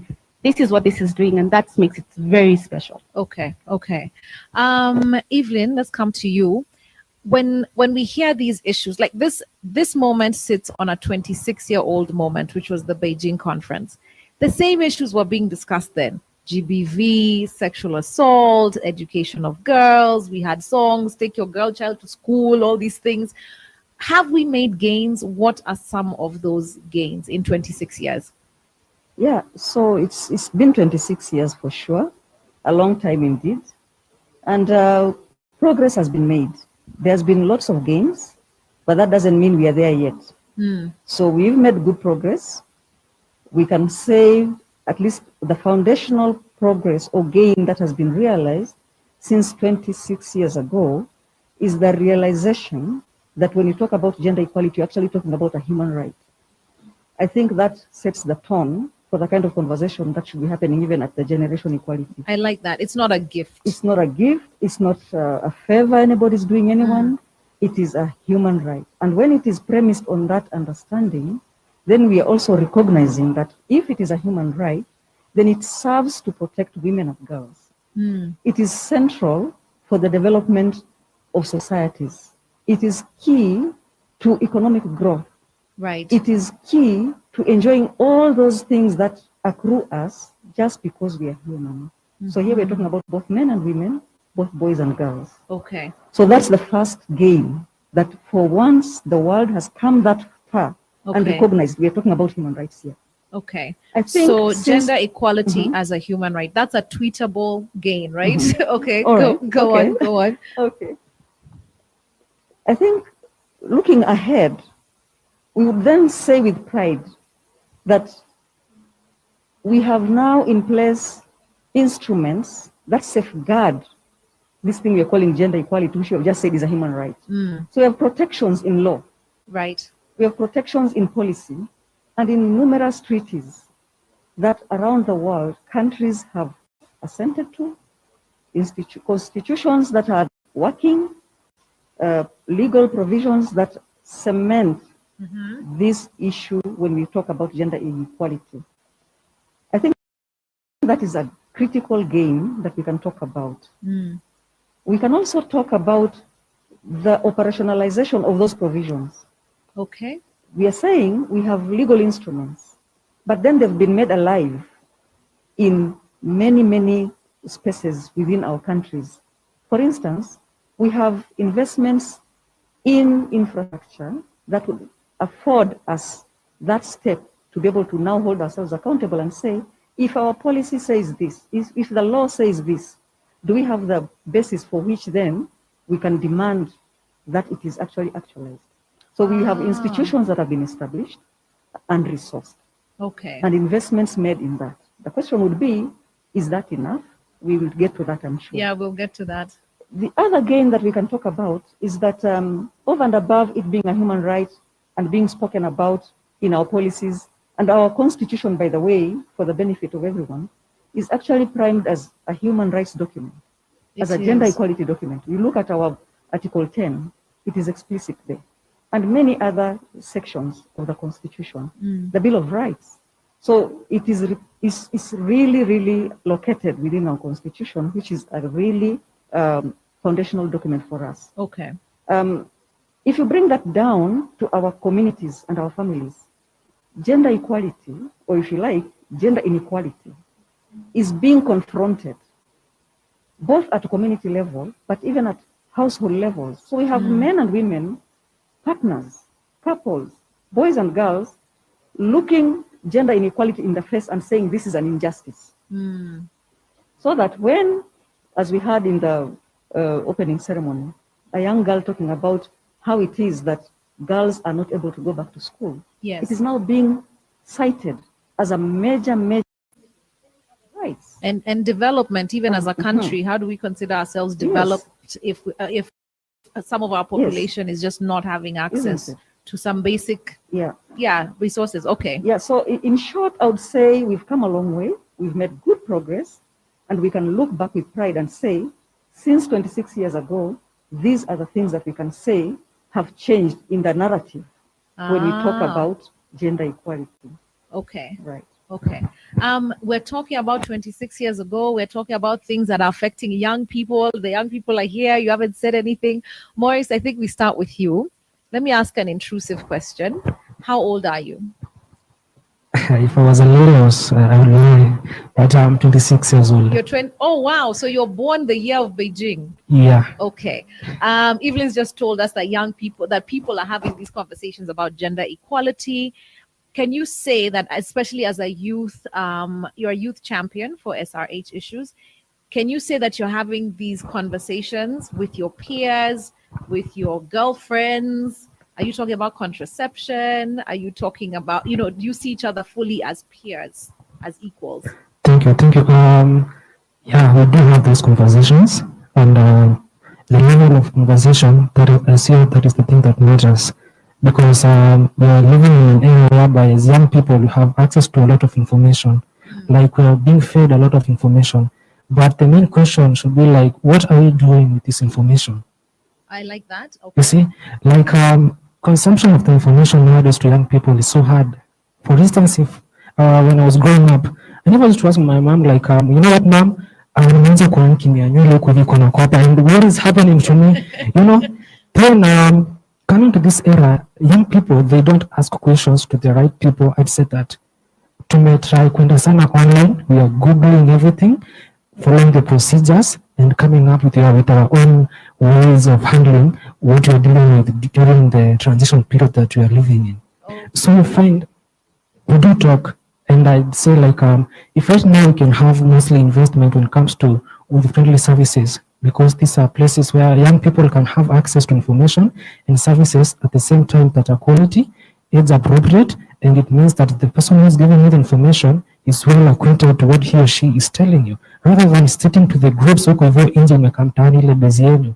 Boy anaangalia huyo dem amepita. The moment atamwambia like unaona like you are sexualizing this person ina maana enye haifai, but kama ungekuwa ile knowledge since when ulikuwa unazaliwa, trust you me, ungekuwa unaweza kuhandle huyo dem anapita ama boy anapita as your sister, unamtreat with respect. There's no way a little person then you're like, hey madam umeweza mbaya. You see, like as in something like that nowadays, that is what is happening in the society that you're living in. And it's high time that we acknowledge as young men, as young people, as young girls, we have a key role to play in ending what we are trying to deal with right now. Because I believe kama tungekuwa na hizo with friendly service right now, when the government may pledge to like bring about and come up in the 47 counties, trust me, most of these cases haungekuwa nazisikia because tungekuwa na hiyo knowledge ni inafaa tukuwe nayo, tungekuwa na the skills, tungekuwa na like you know how to handle yourself with value, tungekuwa na morals, and that is what the society is trying to bring out. That is why we're talking about generation equality. Yes. It means like I be the change that I want to see next. You see? Okay. Yeah, so thank you. I like that, Morris. I like that. Mwende, you come. Actually, there are so many things. Let me ask you this first, as a follow-up to what Morris said. He said there's access to information, but then you don't always have services and access. Like, do young people know that from the age of 15 you can walk into like a government healthcare center and ask for contraception and get it for free without parental authority? Well, personally, okay. I'd be shocked in which county, in which country, at 15 years old, you're free to work in a facility. Yes. And ask for in services. this country, in every county, and it's free. One thing I'm sure about it is, from my personal experience, is that I got to know of this information at 18 years old. I was at a prestigious high school. I had prestigious friends, but I never got to know the information before 18 years old. I will tell you for sure, my friends got to know of this information from me, who luckily got to know it at a young age. As youth champions, Yes. roughly what age would you say young people become sexually active? Just give me an estimate. 12 years. 12. Yes, people are So having at sex 18, the information was 6 years late. very late. 6 years late. Yes. Okay. This brings us to the conversation about comprehensive sexuality education. Because you're the people who are teenagers most recently, is that something you'd like to see within our Kenyan education system? Yes. Well, I feel there is need to engage young people in comprehensive. Well, they fix your microphone. Let me ask Morris, and then they'll fix your mic, and then we'll come back to you. Oh, it's the same mic. Oh, I thought we had 3 microphones. Let's see if it's different. Because Let me see if it will work. I think it's good. a bit further from the speaker. Okay, this is something that we'd really love to see in schools, because I believe when you introduce someone to comprehensive sexuality education, and it's age appropriate to be specific, it means huyu msesa ni ana grow, anajua venye anaweza kajihandle.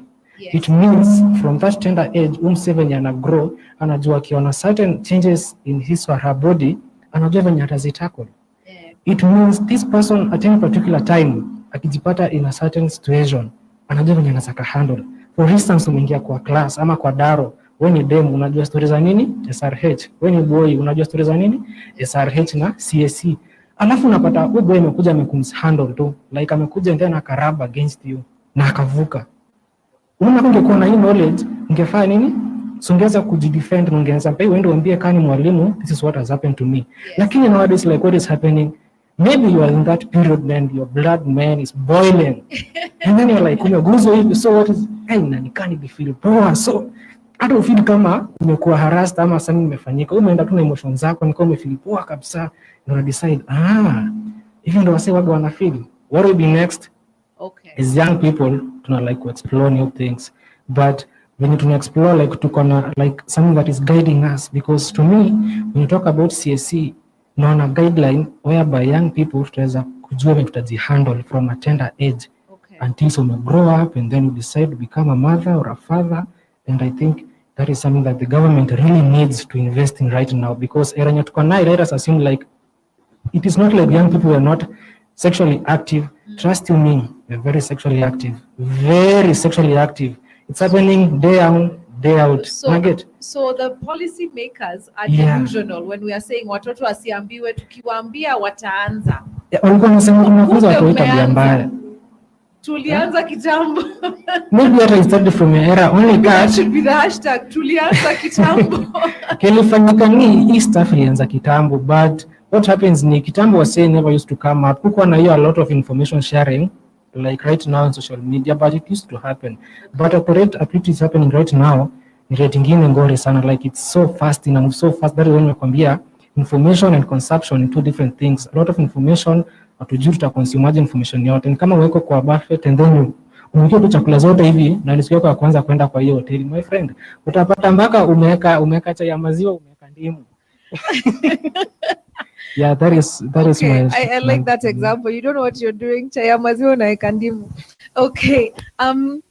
Okay, jump in, Sandra. Go on.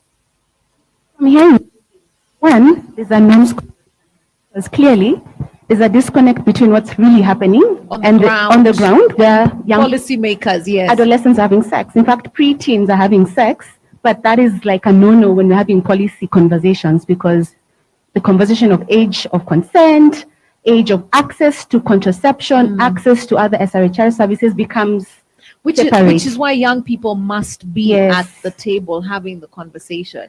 So see tutaanza, wataanza, tulianza Yeah. kitambo, yes. So that norms change has to happen. If we're talking about opportunities for action, so that's one.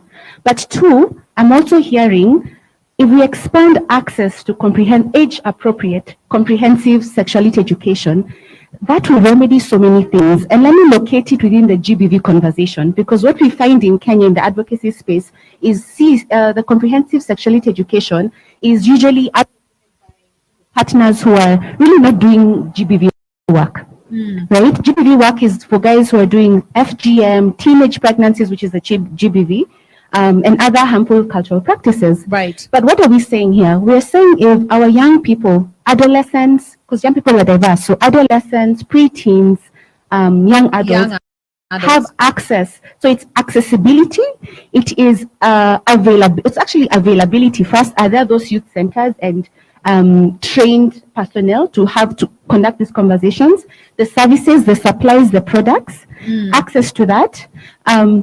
But then also, can we get them? Because we say knowledge is power. Because once they have that, then it starts remedying conversations around how to prevent unintended pregnancies. A responsible sex life. Yes, in a because right nutshell. now, how we're handling it is let's end teenage pregnancy, and they're blaming rapists. They're blaming. For them, in this conversation, it's not about our adolescents are sexually active and it's consensual sex.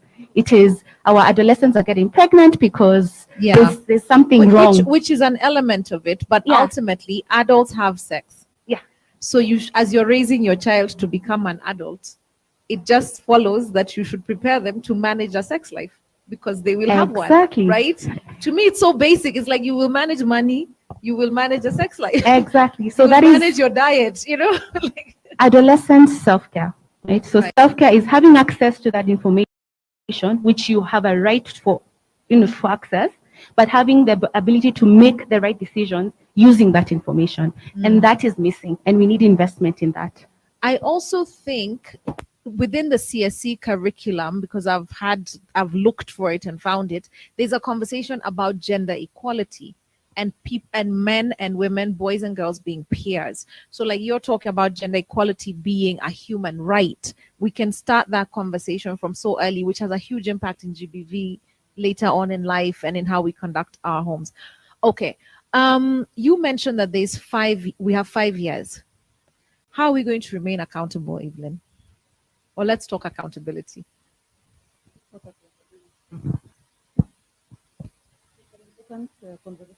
Is the microphone on? Okay, It's good. an important conversation to have because for far too long,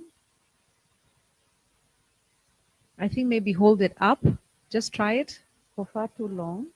Is it working? It's working. Okay, go on. For far too long, there's been this trajectory about making promises, making commitments, and not enough of follow-up to ask, what did we do with the promise that we made?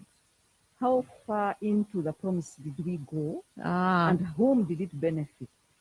So I think it is about time that those promises we are making, including the ones we are making in this forum. Yeah, there have been 1,000 commitments, Yes, right? So and far we've been with told it's not GF. just governments making, it's including even ourselves as individuals. Right. Responding to issues of gender inequality, towards making sure that there is gender equality. Mm. So I think that the thing that we must keep our eyes focused on is that accountability needs to move both ways, both Mhm. upward and downward. Downward is the people who made the promise coming down to the people whom they promised and saying, I told you I would provide A, B, C, and this it is. This is what I've done, and these are the results. Do you agree that you actually benefited from the things that I promised? Ah, It is a conversation. okay. Downward, it would mean it is the constituency down here being accountable to you and saying, when you brought what you said you'd bring, this is how it has worked for us. Okay. All right? So accountability would need to then be from that angle, that it's not us, the citizens, sitting and us saying, this is what was brought, this is how we worked with it, this is where we see the benefit and the gaps. Okay. And more than just accountability for resources, it's also about accountability for the actions, which is something that we really lose. Because always we think when you're talking about accountability, you're talking about money. But it's also about other resources that are non-monetary. That's true. Time. Those of us who are employed, for instance, to work with young people, the question that young people would be asking us as organizations is, you are saying you do this. Did you consult us? Yes. About those issues, isn't it? Yes.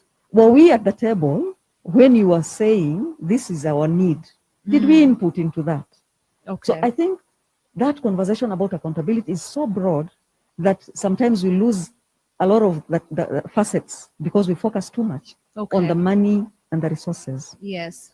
I think over and above talking about downward and upward accountability, it's also to say we want also to see whether the results match what we promised.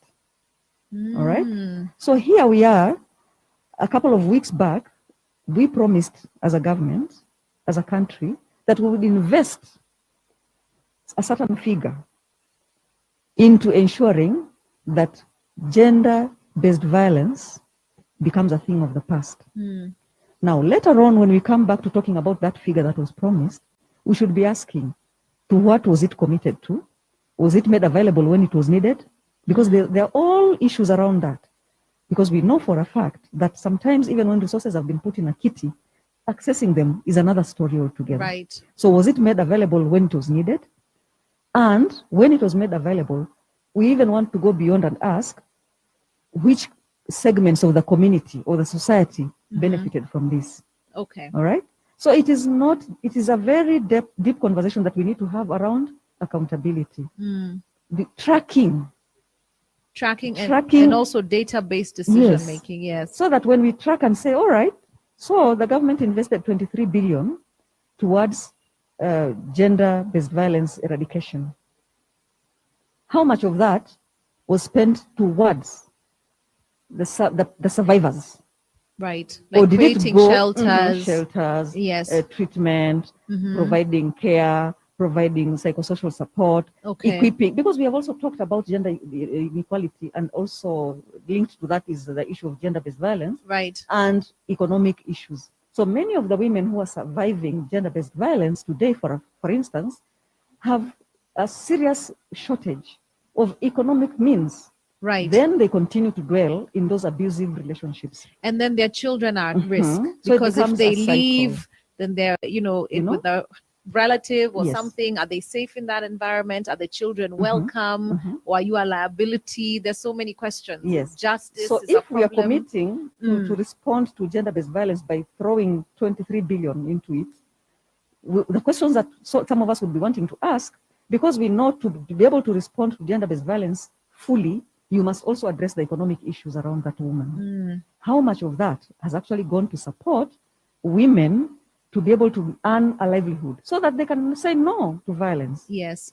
Too many women are having to deal and stay in abusive relationships because they do not know where else they could go Yes. or how else they would live.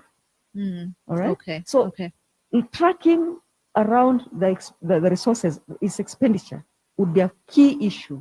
But more important, I think, is also ring fencing, because we also know that for far too long, resources are made available, but then emergencies like, you know which one, COVID. come, Mm. and everything is swept in that direction. Okay. So we are now saying, Mm. as part of our accountability, we want to make sure that the resources that are being committed for gender-based violence or gender equality, Mm. if you like, are actually ring-fenced and monitored as such. And then you bring the issue of data and documentation. Yeah. That then we begin to document how those resources are being used, Mm. what is the evidence around it, what is the impact around it. Okay. Thank you. Okay.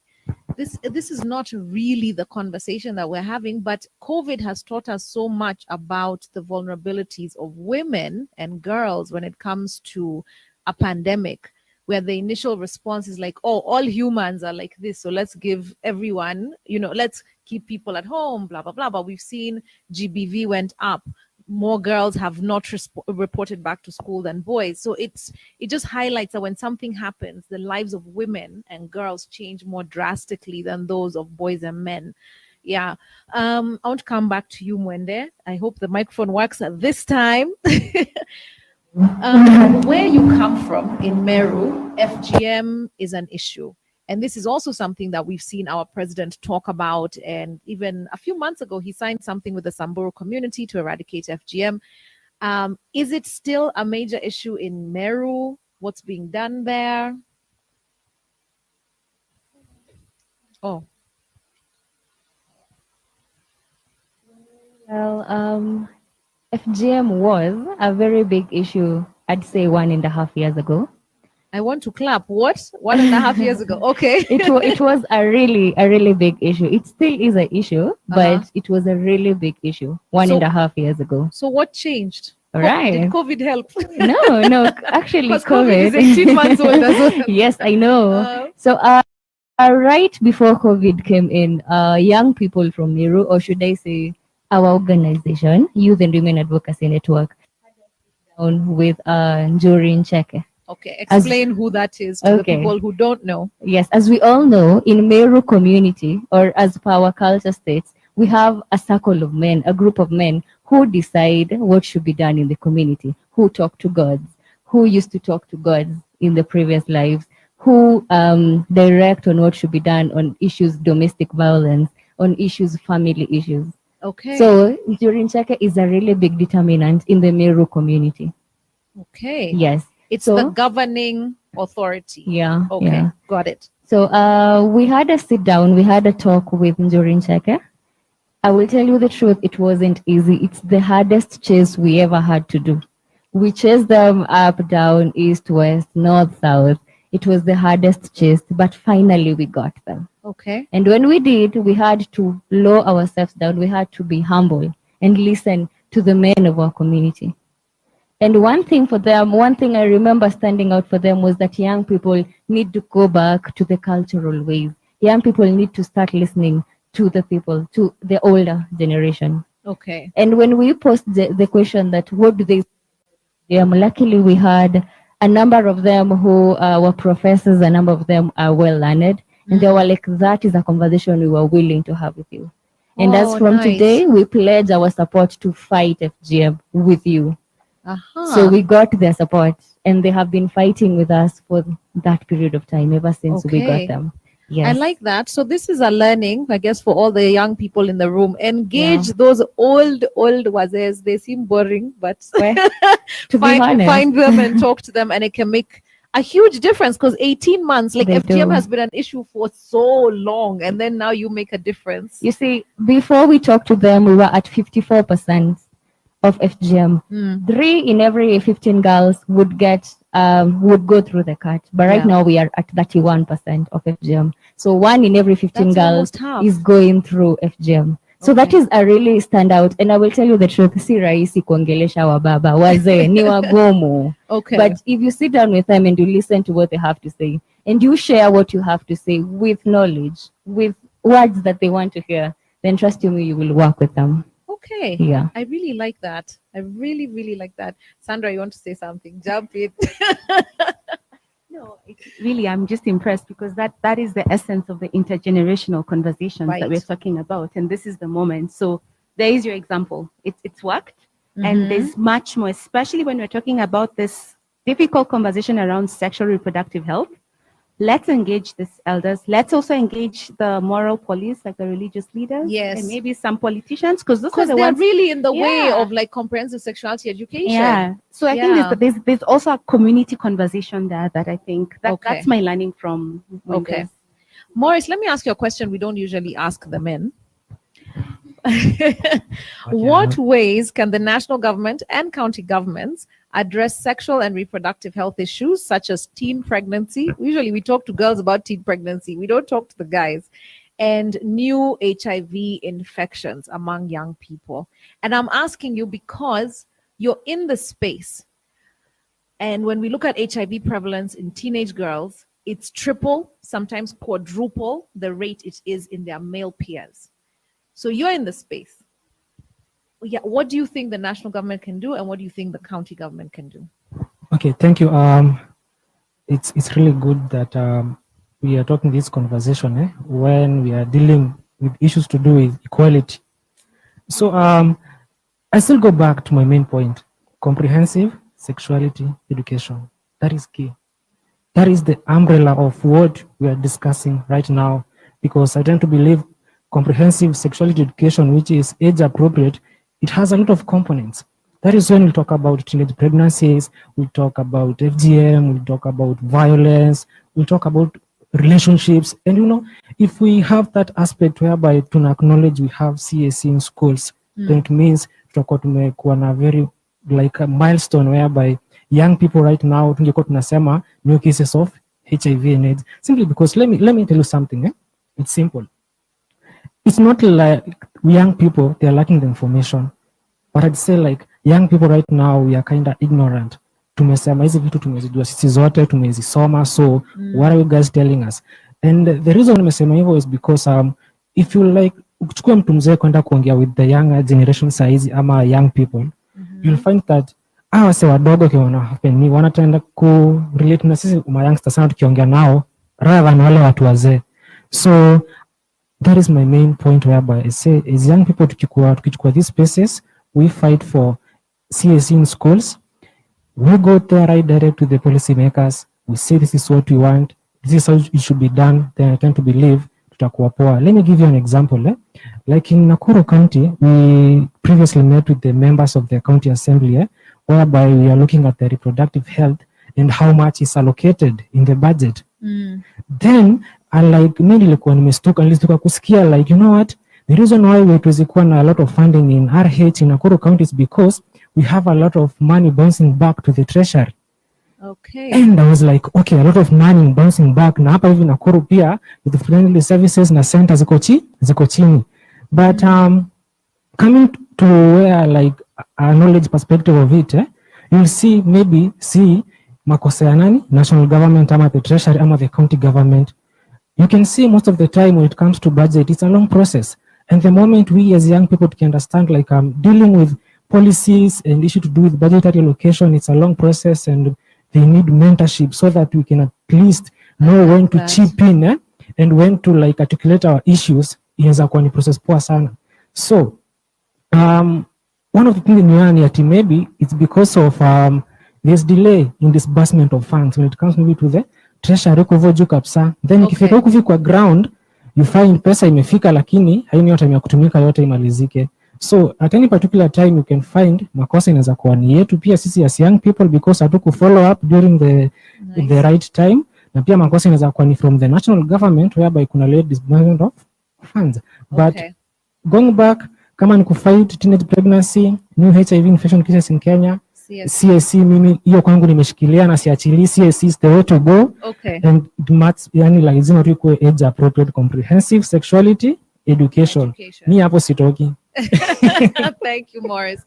So we've got youth champions from across the country. I'd like to pose that question to you. Well, not that question. We've heard from Wende what has worked in Meru. We've heard from Morris.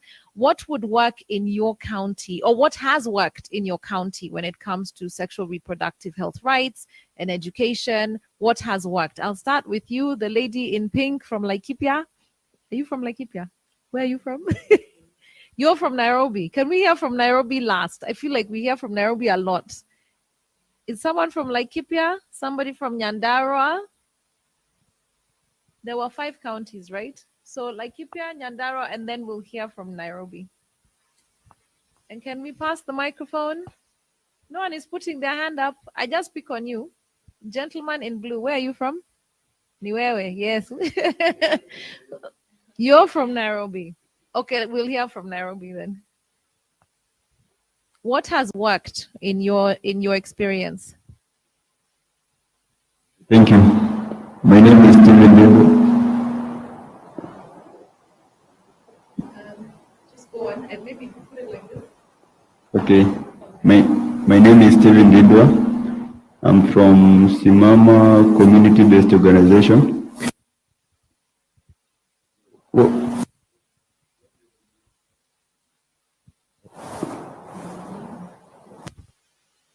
Okay. So what we have been using in our area, we have been using mostly social media, and using place. Yeah. Okay. And that has worked well. There's been positive response. Yeah. Okay. Okay. Lady in purple, where are you from? Okay. So we've heard from Morris, but I'd like to hear from you. What has worked with the organization you represent?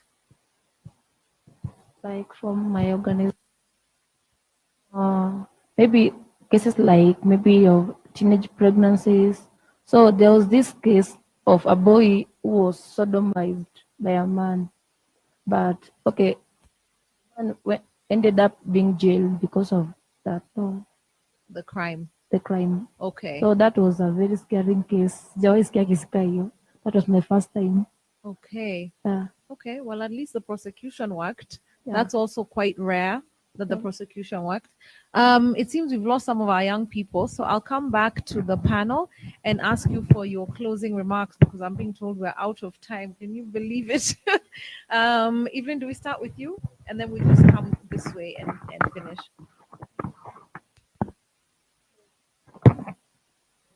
Picking up from the question about what has worked, and in terms of my closing, I think that it is important that, as has been asked across the whole day in this forum, is that young people need to be at the center of the conversation. Yes.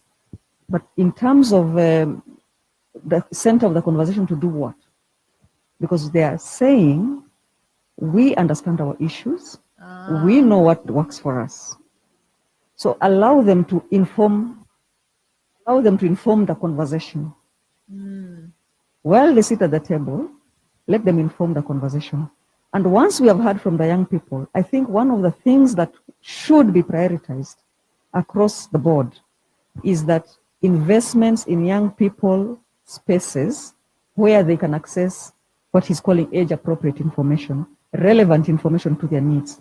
And we have examples of what is working in small pockets. The presence of youth empowerment centers goes unchallenged.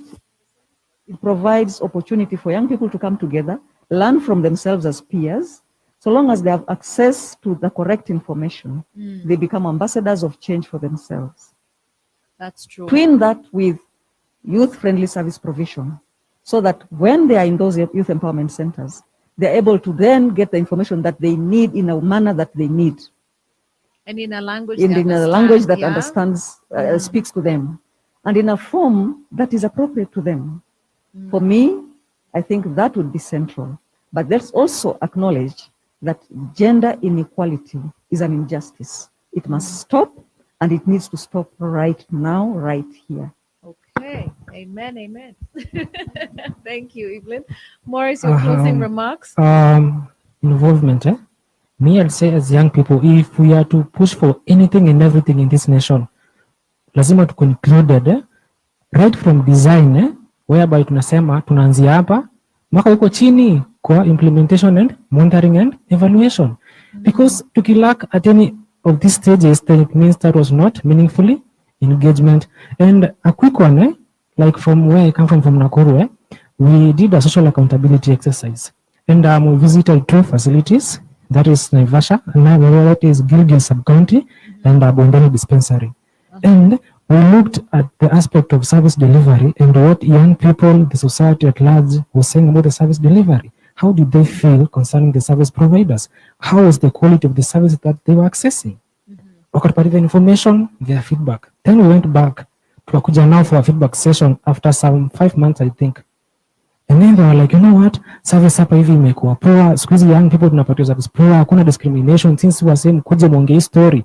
By the way, imefanyika nini? Imefanyika. To top it all, we have young people now sitting at the committees of those health facilities, whereby these young people, they're looking at the aspect of young people, whereby this is, you know what, kuna service ilifanyika hapa hivi na si poa for the young people, and this need an improvement. We also have sittings whereby we have young people sitting in the special ed group, whereby tunasema hawa ni people living with disabilities. This is what we need in these facilities, and this is how we push for it. We've written like lots of memorandum to the county government, and I'm glad to say that the county government of Nakuru is taking it serious and it's really looking into the needs of the young people, and it's something that na feel nikiopoa hata nikiwa hapa hivi na feel proud nikiongelea when it comes to issues to do with young people in my county. Okay. Yeah, Okay. thank you. It's been a pleasure, Morris, actually. I mean, this space is a lot, and frequently the young men are not included in the conversation. So it's been really good to hear from you, and that you really have these issues at your fingertips, and also not just the issues, but also solutions. Pia mimi na feel fit, nime feel fit. Imagine tuko hapa panel yote hapa ni mimi ndo boy. Sio ni na feel fit hata mimi. Yeah, so thank you very much for having me. Okay. Sandra from the movement. From the movement. From the movement. Thank. I'll get to the movement, but just to re-echo what we both said about youth agency, that will not be underestimated. You young people need to be at the center. They need to drive. And I'm going to say 2 things that need to happen. One is the data, that we actually have to get statistics and data that is generated from the young people, because a lot of the policies and a lot of the processes are informed by statistics that are not necessarily reflective of what's happening on the ground. I want to read that a 12-year-old is having sex in formal documents, right? So can young people be involved in that data generation and information that feeds into, the formal policy processes? And then another one on accountability, he's also mentioned it, is can we create youth-led accountability mechanisms? Because that follow-up that we've mentioned, these are commitments that have been made, these are resources that have been given for SRHR. It's easy to say, I know the process, but are there spaces created for us to actually inform? Right? It's assumed, right? They call it public participation, but really it's all on paper. So those citizen-led, youth-led mechanisms are not in place. So can they be created? Can we use this 5 years to do that, so that we truly are part of the process, we truly are accountable to what has been promised, and not to the movement. Then not to the movement, advocates of gender equality. We are all part of one struggle. There is no gender-based violence camp. There is no sexual reproductive health camp. There is no economic justice camp. We are all part of one struggle. So even as we are mobilizing, as we are organizing, as we are strategizing, let us do it together and not silo it. Because once we silo, we lose the point, we lose the battle. And in 2026, we'll be coming back with the same commitments and the same cries. So let's come together. And I'm hoping through this GF that happens. Yes, because those issues are so linked. Very interlinked. Right? Yeah. If you're in a violent relationship, can you really be in charge of your contraception? Yeah. Right? It actually starts with the bodily autonomy. You're in charge of your sexual reproductive health. You're in charge of your body. The minute you do not know that you have power over your body, then it leads to someone actually taking control and leads to violence. So there has to be a linkage there. Yes. A linkage between access to resources, where you find that there's violence because of resources, right? Technology, they're all interlinked. So again, the movement, we need to work as a unit and we're not competing for anything. Okay, I like that. I like that. Mwende, your closing remarks? Well, I don't know if I'd do myself any justice if I walked out of here and didn't sensitize on the need for us to create equal facilities, even for women and girls with disabilities. I don't know if I'd forgive myself if I walked out of here today. Okay. So we need to create facilities. We need to create services that are perfectly tailored for people with disabilities, because girls and women with disabilities also have menstrual issues. They Yes. also they need family planning. They also need guidance and counseling. So like we should not leave them out of the gap. Aside from the fact that we are saying everyone needs to be included, we need to put them in the gap. Let's build facilities to our government. You're building a facility, build a facility that if I walk in with a wheelchair, I'll be able to access the services. Right. Let's build a facility where if I come in and I find a lady with a disability telling me about information and family planning, I will feel happy because she's included. So let's do that. Let's take it up and just include women and girls with disabilities. And I think one more thing is that there is need for all of us. There is need for all of us to even acknowledge the fact that our country is taking it up that much seriously, because we really don't expect the president to stop his work and just make commitments on gender-based violence. It's not an everyday thing. Really But the isn't. fact that they have made commitments towards GBV, the fact that they have come up with specific commitments towards it, we give them a thumbs up. That's really good. But I will quote Chantal. As she said, we are watching and we will, I don't know. I think I just forgot the word, but we are It'll watching come to you. you. Yes, we are watching you, and we will make you accountable for every commitment you're making. As young people, watch us, because we will watch you and we'll make you very accountable for it. And to young people out there, do not feel like you should be ashamed of advocating for your rights, because that is your right as per the Constitution. Advocate for them, push for them, and that is the best thing for us, because that way we will grow as a nation, as a generation. Yes. Thank you, thank you, thank you. Can we have a clap, an applause moment for our panel? They've articulated the issue so well. It has been an absolute pleasure moderating this session. Yes, Generation Equality Forum, our Nairobi Watch Party. It's been absolutely a pleasure and an honor to moderate this session. And before I thank the people who brought this together, I've worked in this space of sexual reproductive health for years now. And Kenya is frequently in Africa held up as best practice. We've got beautiful laws, very well articulated, even policy. But when it comes to implementation, there is a gap. So it's amazing that this moment is happening, that many people are making commitments. But as the entire panel has highlighted, there's a gap when it comes to accountability. There are gaps when it comes to data, when it comes to M&E, which is measuring and evaluation. And the young people must absolutely be involved in this process. So if there's something I would say as a moderator, as my closing remarks, that would be it. And then I want to thank DSW for bringing this conversation to us, Straight Talk Kenya, Better for Kenya, and Femnet. Asanteni sana. If you would like to make a commitment, as Sandra pointed out, we are all stakeholders in this conversation. If you'd like to make a commitment, please make sure you use the hashtag GEF Watch Party Yetu, GEF Watch Party Yetu, and you can tag Straight Talk KE on Twitter. Asanteni sana. It's been a pleasure. Yay. And to all of you in the